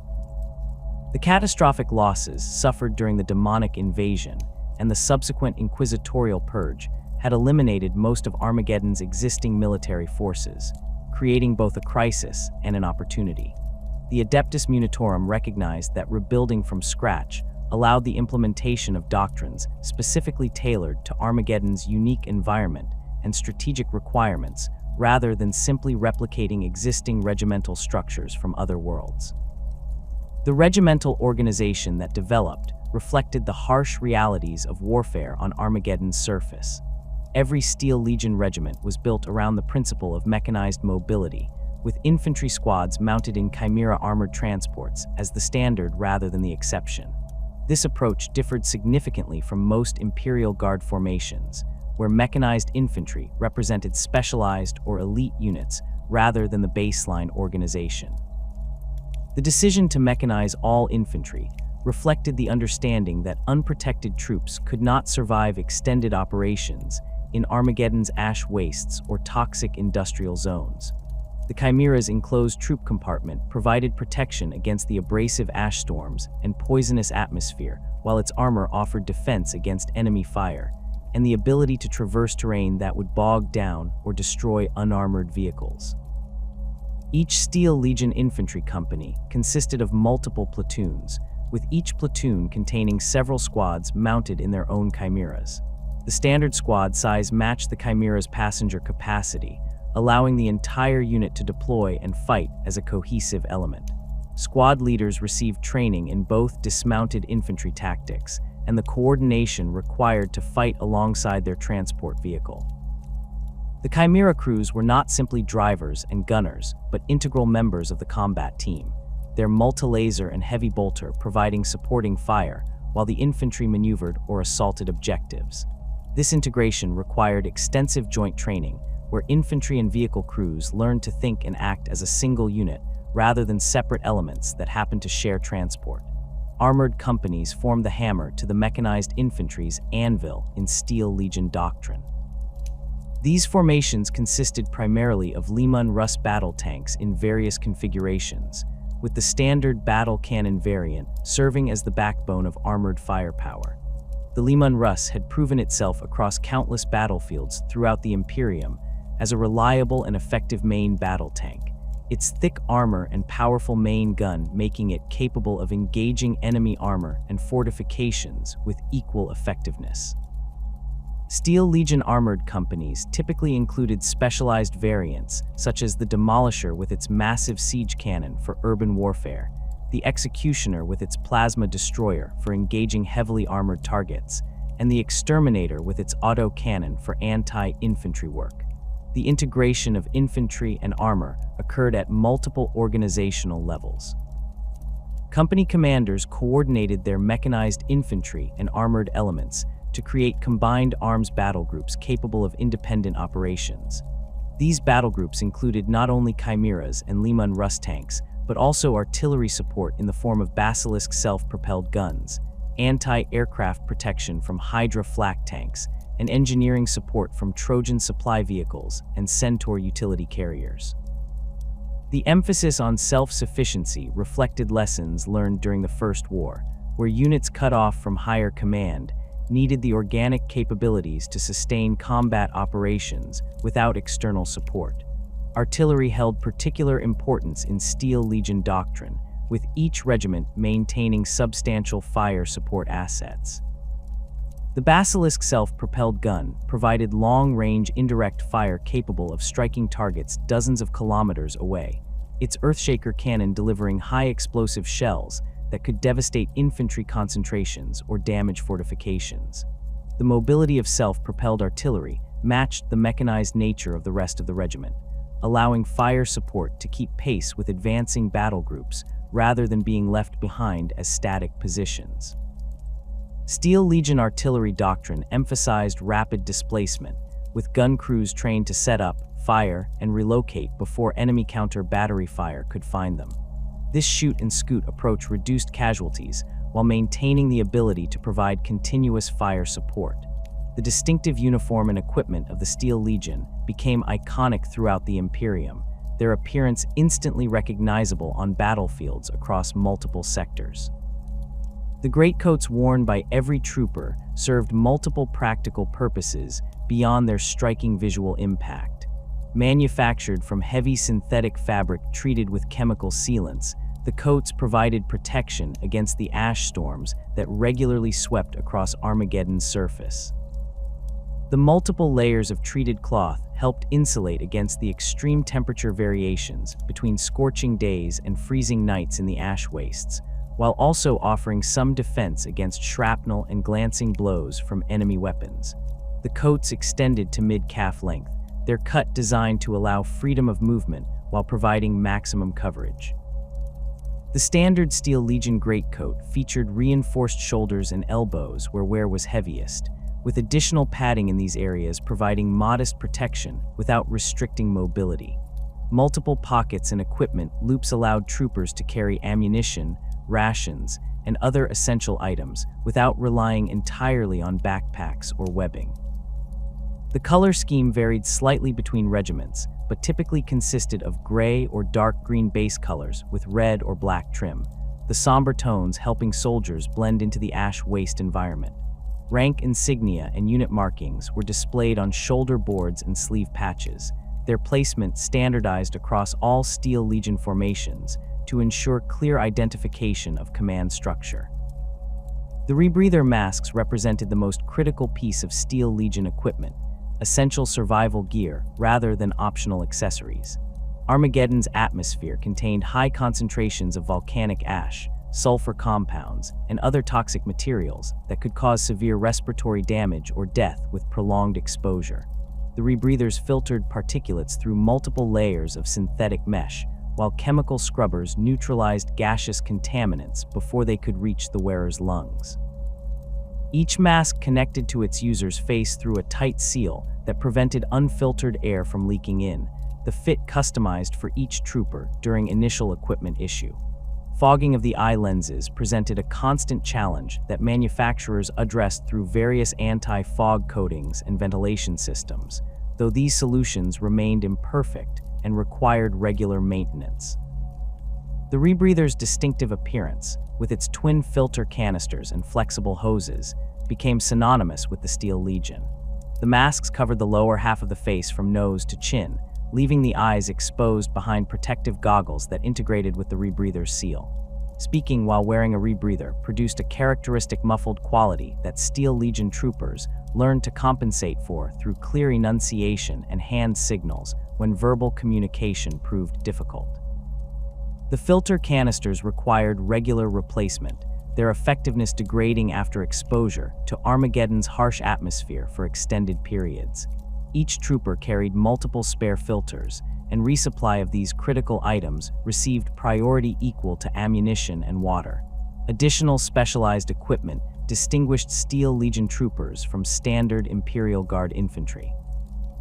Every soldier carried an entrenching tool designed for digging fighting positions in ash or compacted soil, the tool's blade reinforced to handle the abrasive materials common on Armageddon.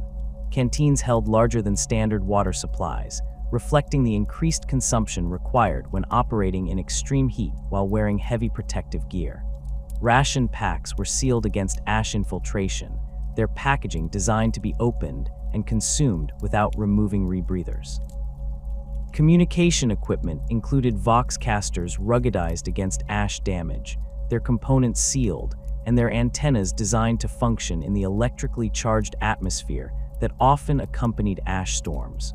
The weapons carried by Steel Legion infantry reflected standard Imperial Guard patterns with modifications for Armageddon's environment. The lasgun served as the primary infantry weapon, its reliable design and ease of maintenance making it ideal for conditions where ash infiltrated every mechanism. Steel Legion armorers paid particular attention to sealing weapon components against dust and ash, applying specialized lubricants that would not gum up when mixed with fine particulates. Power packs received protective covers and regular cleaning to prevent terminal degradation.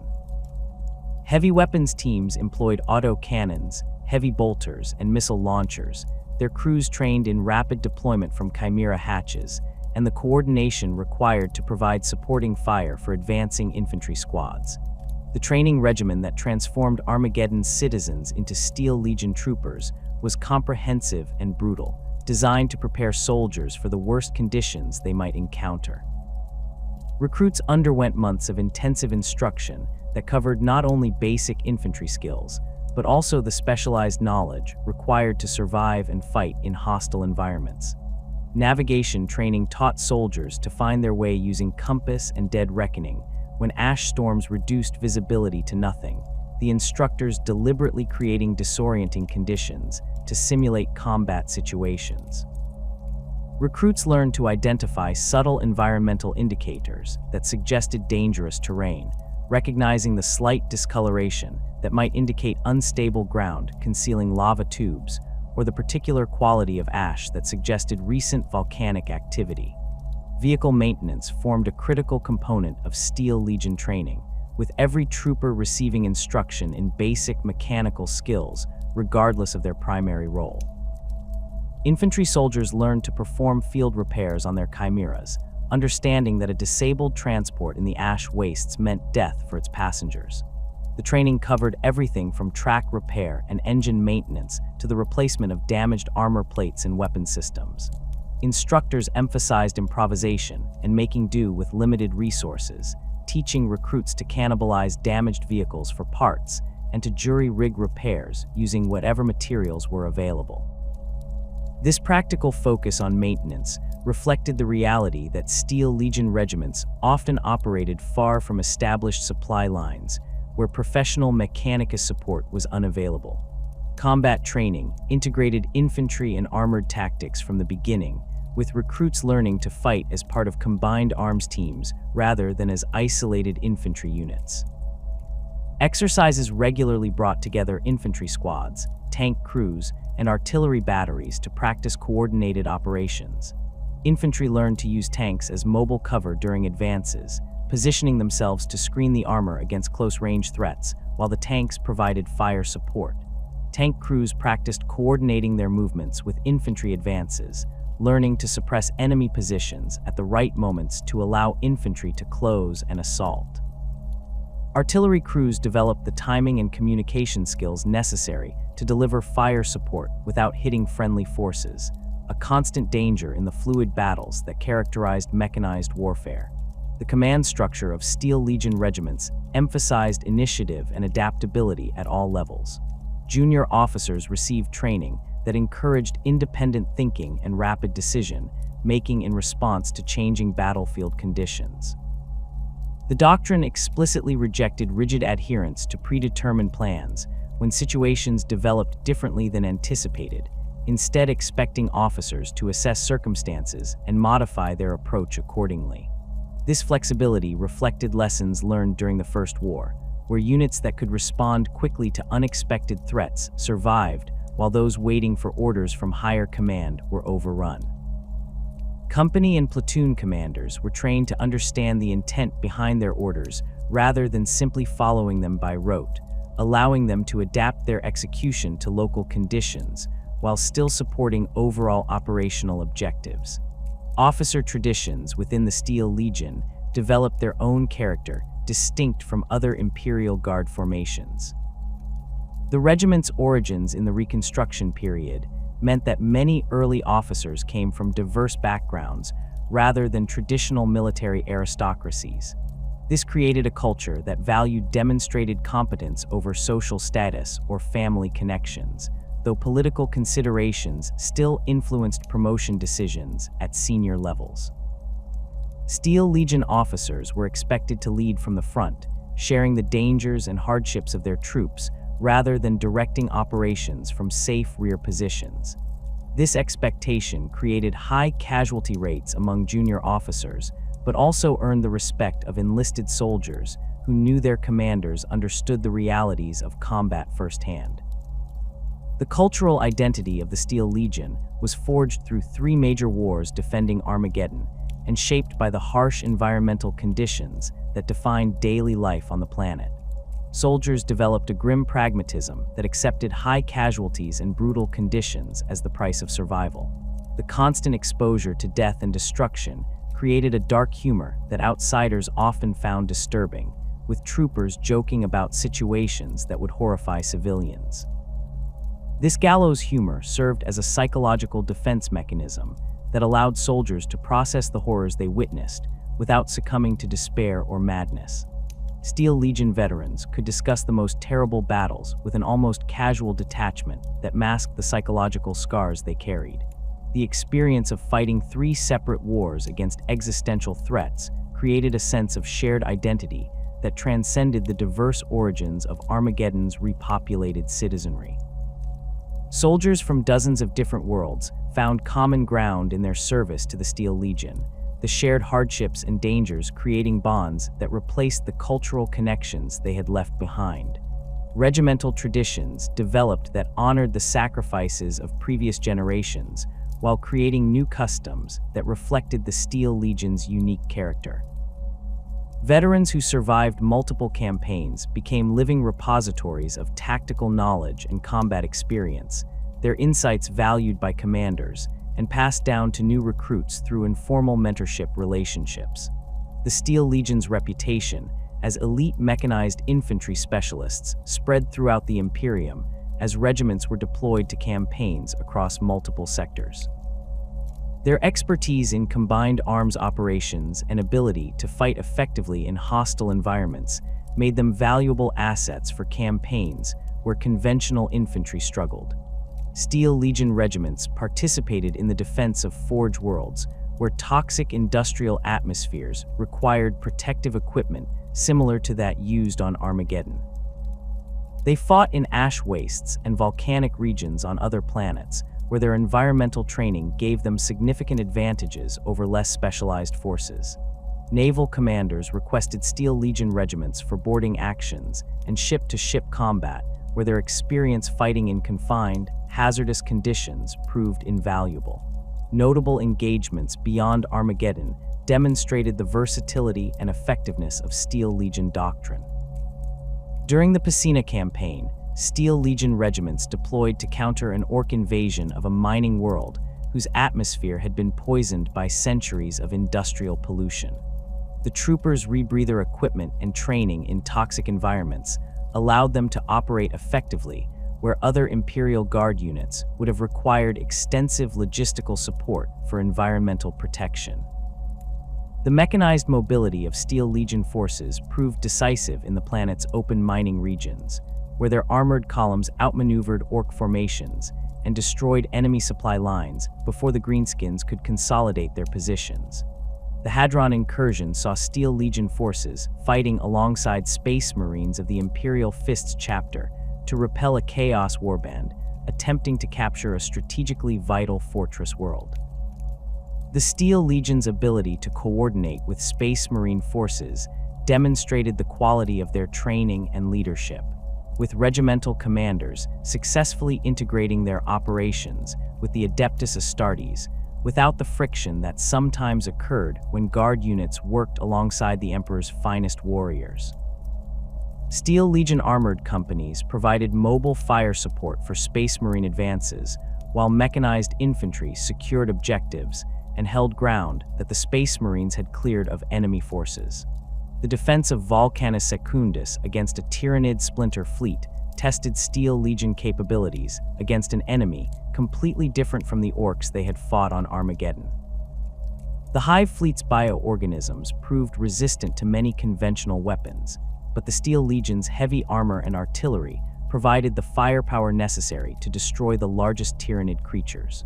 The regiment's experience fighting in industrial zones translated well to the ruined Hive cities of Volcanus Secundus, where they conducted a fighting withdrawal that allowed civilian evacuations while inflicting maximum casualties on the pursuing Tyranids.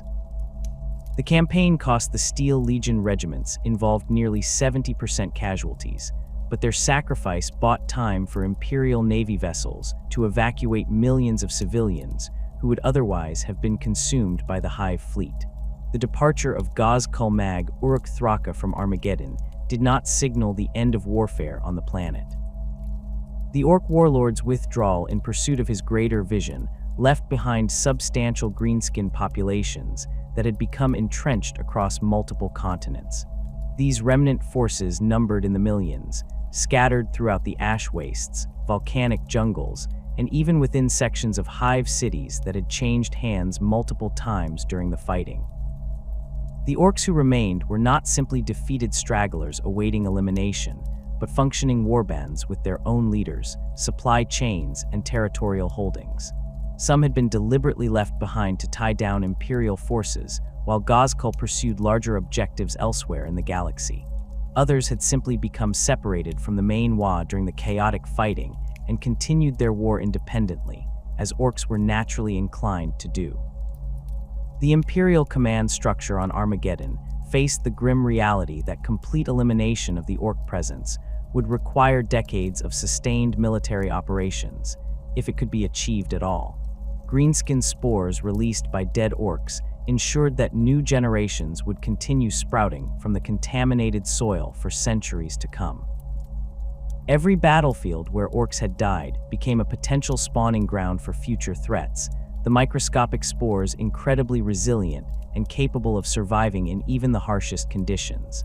Armageddon's already toxic environment actually proved conducive to orc reproduction, with feral orc populations establishing themselves in remote regions where Imperial forces could not maintain continuous presence.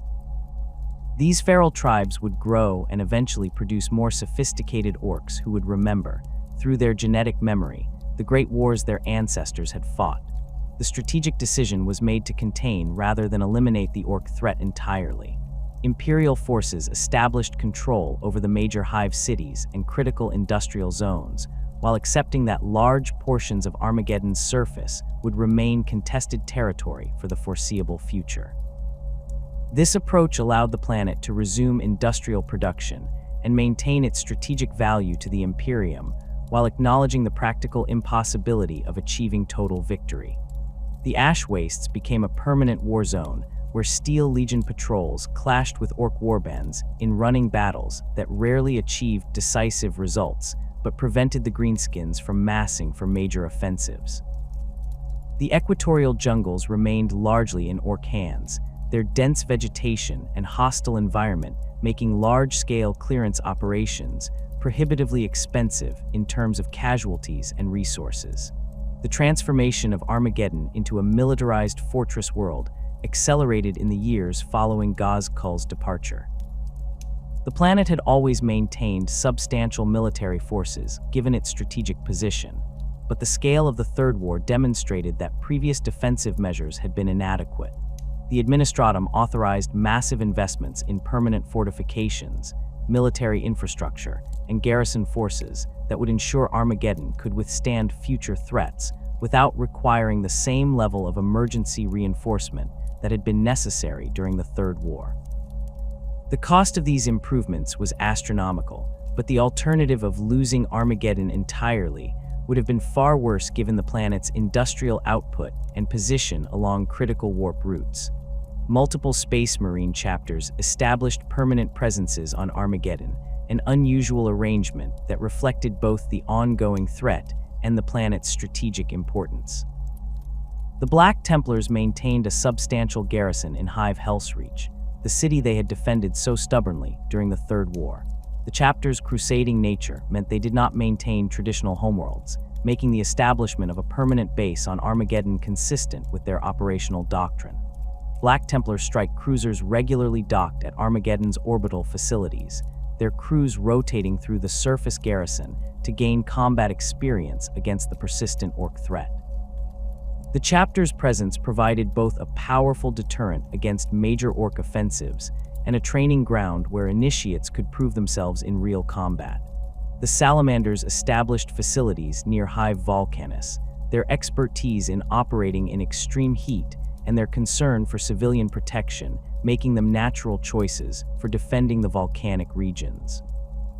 The chapter's Techmarines worked alongside Mechanicus adepts to maintain and improve the geothermal power facilities that supplied energy to multiple Hive cities, their technical skills helping to restore production capacity that had been damaged during the wars. Salamander training cadres conducted joint exercises with Steel Legion units, sharing their knowledge of close-quarters combat and urban warfare tactics. The relationship between the Salamanders and Armageddon's population grew stronger over time, with civilians viewing the chapter as protectors rather than distant demigods who descended only during times of crisis. The Blood Angels maintained a watch station in orbit and rotated companies through Armageddon on regular deployment schedules. The chapter's assault doctrine and experience fighting orcs made them valuable contributors to ongoing operations against Greenskin holdouts. Blood Angels strike forces conducted deep penetration raids into orc-held territories, their superior mobility and firepower allowing them to destroy enemy concentrations before withdrawing. These operations served dual purposes of degrading orc capabilities while providing combat experience for Blood Angels' battle brothers who had not participated in the major wars. The chapter's presence also provided rapid response capability should another major threat emerge, their strike cruisers able to deploy reinforcements anywhere on the planet within hours. Training facilities expanded dramatically to accommodate the constant need for replacement troops and the desire to maintain combat-ready forces across multiple theaters. The Steel Legion established major training complexes near hives Acheron, Hades, and Tartarus, each capable of processing thousands of recruits simultaneously. These facilities incorporated lessons learned from 3 major wars, their curricula constantly updated based on after-action reports from ongoing operations. Live fire exercises conducted in the ash wastes used actual orc-held territories as training grounds, with veteran units supervising recruits during combat patrols that served both training and operational purposes. This approach produced soldiers who had faced real enemies before being assigned to frontline units, though the casualty rates during training were higher than most Imperial Guard regiments would accept. The Schola Progenium established a campus on Armageddon to train orphans of the wars for service in various Imperial organizations. The children of soldiers killed defending the planet received education and indoctrination that would prepare them for roles as commissars, sororitas, stormtroopers, or other specialized positions within the Imperial hierarchy. The Skola's presence on Armageddon ensured a steady supply of individuals whose personal connection to the planet's defense would drive them to exceptional service. Many graduates requested assignments that would return them to Armageddon, their desire to continue their parents' fight overriding the usual practice of assigning Schola graduates far from their worlds of origin. The economic importance of maintaining Armageddon's industrial output created constant tension, with the military necessity of defending against ongoing orc attacks. The planet's manufactorums and forges produced war materiel for Imperial forces across multiple sectors, their output critical to sustaining campaigns that had no direct connection to Armageddon's defense. The Adeptus Munitorum demanded maximum production to meet tithe obligations and supply contracts, while military commanders argued that diverting resources to civilian industry weakened defensive capabilities. This fundamental conflict played out in countless bureaucratic battles and resource allocation decisions that shaped daily life on the planet. Hive Acheron's vehicle production facilities operated continuously despite regular orc attacks on supply convoys and occasional raids that reached the Hive's outskirts. The assembly lines churned out chimeras and Leman Russ tanks that were immediately shipped off-world to equip guard regiments fighting on distant battlefields. Workers in these facilities labored under conditions that would have sparked riots on more peaceful worlds, their shifts extending to 16 or 18 hours when production quotas demanded it. The Adeptus Mechanicus overseers who managed the facilities cared nothing for worker comfort or safety beyond the minimum necessary to maintain productivity, viewing human laborers as components in a larger machine that existed to serve the Omnissiah's will. The munitions factories of Hive Tartarus faced similar pressures, their output of artillery shells, missiles, and other ordnance essential to Imperial operations across the sector.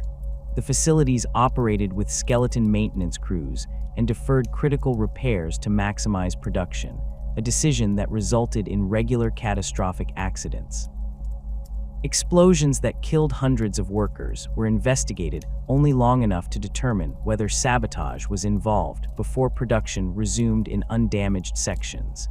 The Administratum calculated that the cost of these accidents in lives and equipment was acceptable given the value of the munitions produced, a cold arithmetic that characterized much of Imperial governance.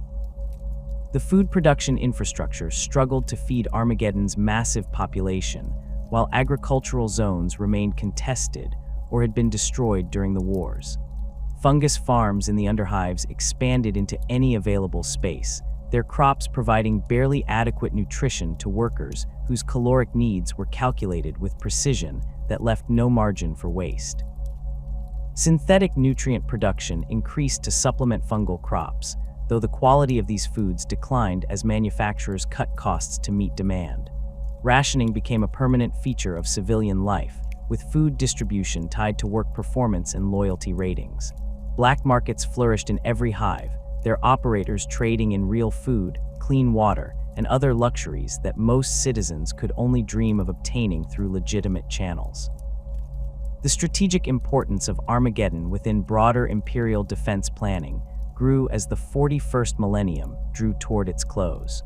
The Great Rift's emergence in the early years of the 42nd millennium would fundamentally alter the strategic situation across the galaxy, but even before that catastrophe, Armageddon's position made it essential to Imperial operations in the region. The planet's location along stable warp routes meant that fleet movements between Terra and the embattled northern sectors regularly passed through the Armageddon system. Naval facilities in orbit provided resupply and repair services for vessels that might otherwise have been forced to withdraw from combat zones due to damage or supply shortages. The Adeptus Mechanicus maintained substantial presence on Armageddon, despite the planet not being a true Forge world. Tech priests from multiple Forge worlds operated facilities that produced specialized components and conducted repairs on equipment that required expertise beyond what planetary technicians possessed. The Mechanicus viewed Armageddon as a valuable source of raw materials and a testing ground for new manufacturing techniques that could be implemented on Forge worlds if proven successful. The relationship between Mechanicus representatives and planetary authorities was often strained, with disagreements over resource allocation and priority assignments creating bureaucratic conflicts that sometimes required intervention from higher Imperial authorities to resolve. The Inquisition maintained permanent offices on Armageddon, their agents monitoring the population for signs of chaos corruption or Xenos infiltration. The planet's exposure to demonic invasion during the First War and the ongoing Orc presence created security concerns that justified extensive surveillance and periodic purges. Inquisitors from the Ordo Xenos studied captured Orc technology and interrogated prisoners to better understand greenskin capabilities and intentions. Ordo Malleus representatives investigated reports of chaos cults in the Underhives, their operations often resulting in mass executions and the burning of entire hab blocks suspected of harboring heretics. The Inquisition's activities created fear and resentment among the civilian population, but their authority was absolute and questioning their methods was itself grounds for investigation. Armageddon's role as a symbol of Imperial resistance against overwhelming odds took on propaganda value that extended far beyond the planet itself. The Munitorum used stories of Yarrick's defense and the Space Marines' heroism to inspire troops across the Imperium, holding up Armageddon as an example of what could be achieved through faith and determination. Paintings and sculptures depicting key battles adorned government buildings on hundreds of worlds, while preachers used Armageddon's survival as evidence of the Emperor's protection. This symbolic importance brought additional scrutiny and pressure, as any sign of weakness or failure on Armageddon would undermine the narrative that Imperial authorities had constructed around the planet's defense. The veterans of the Armageddon Wars became a distinct subculture within Imperial military forces, their shared experiences creating bonds that transcended regimental affiliations. Steel Legion soldiers who had fought during the Second or Third Wars carried themselves with a confidence born of surviving the worst the galaxy could throw at them. They had faced Ghazghkull's hordes and lived, a distinction that commanded respect from troops who had only fought lesser enemies. These veterans often found themselves assigned to training duties or leadership positions, where their experience could benefit less seasoned soldiers, though many chafed at garrison assignments and requested transfers back to Armageddon, where the fighting continued. The ongoing conflict ground on year after year, with no prospect of final resolution. Imperial forces launched periodic offensives to clear Orc strongholds from strategic locations, achieving temporary success before greenskin populations recovered and re-established themselves. The pattern repeated endlessly in a cycle that consumed lives and resources without producing decisive results. Commanders rotated through assignments on Armageddon, some arriving with ambitious plans to finally eliminate the orc threat only to depart years later, having accomplished little more than maintaining the status quo.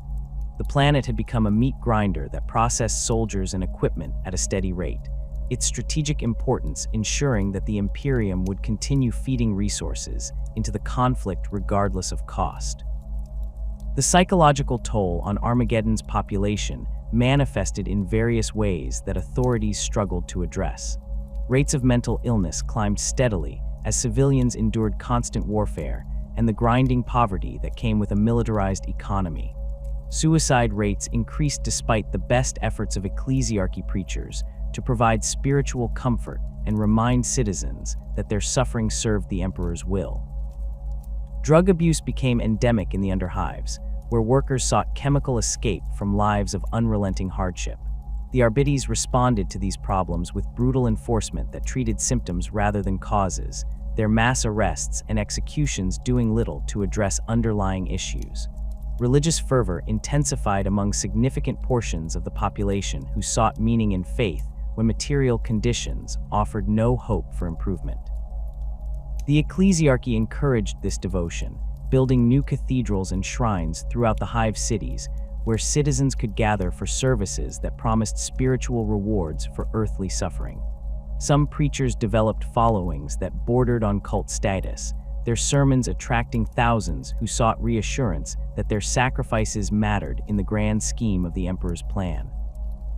The most extreme manifestations of faith involved self-flagellation and other forms of ritual suffering that authorities tolerated as long as they did not interfere with production quotas. The legacy of the Armageddon Wars extended beyond the planet itself to influence imperial military doctrine and strategic planning across multiple sectors. The success of mechanized warfare in the harsh conditions of Armageddon's surface led to increased emphasis on mobile operations and combined arms tactics in other Imperial Guard formations. Regiments from dozens of worlds adopted elements of Steel Legion doctrine, particularly the integration of infantry and armor into mutually supporting battle groups. The Adeptus Munitorum produced training manuals based on Armageddon combat experience, distributing them throughout the Imperial Guard as examples of best practices for mechanized warfare. Armageddon stands today as a monument to Imperial determination and the terrible cost of survival in the 41st millennium. The planet's hive cities continue to produce the weapons and equipment that sustain Imperial forces across the galaxy, their manufactorums operating without pause despite the constant threat of orc attack. The Steel Legion patrols the ash wastes in endless rotation, their soldiers knowing they fight a war that may never truly end. Space Marine chapters maintain their vigils, ready to respond should another major threat emerge. The population endures conditions that would break lesser peoples, their suffering justified by authorities as necessary sacrifice for humanity's survival. The question of whether this state of perpetual warfare represents victory or merely delayed defeat remains unanswered.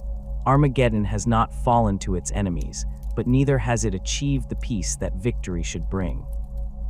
The planet exists in a state of constant crisis that has become normalized, its people knowing nothing but war and the grinding struggle to maintain production in the face of unending threats. This may be the truest expression of life in the 41st millennium, where survival itself counts as success and the hope for anything better has long since been abandoned. Armageddon endures because it must, because its fall would create consequences the Imperium cannot accept, and because the alternative to continued resistance is extinction. In this grim darkness of the far future, that may be the only victory possible.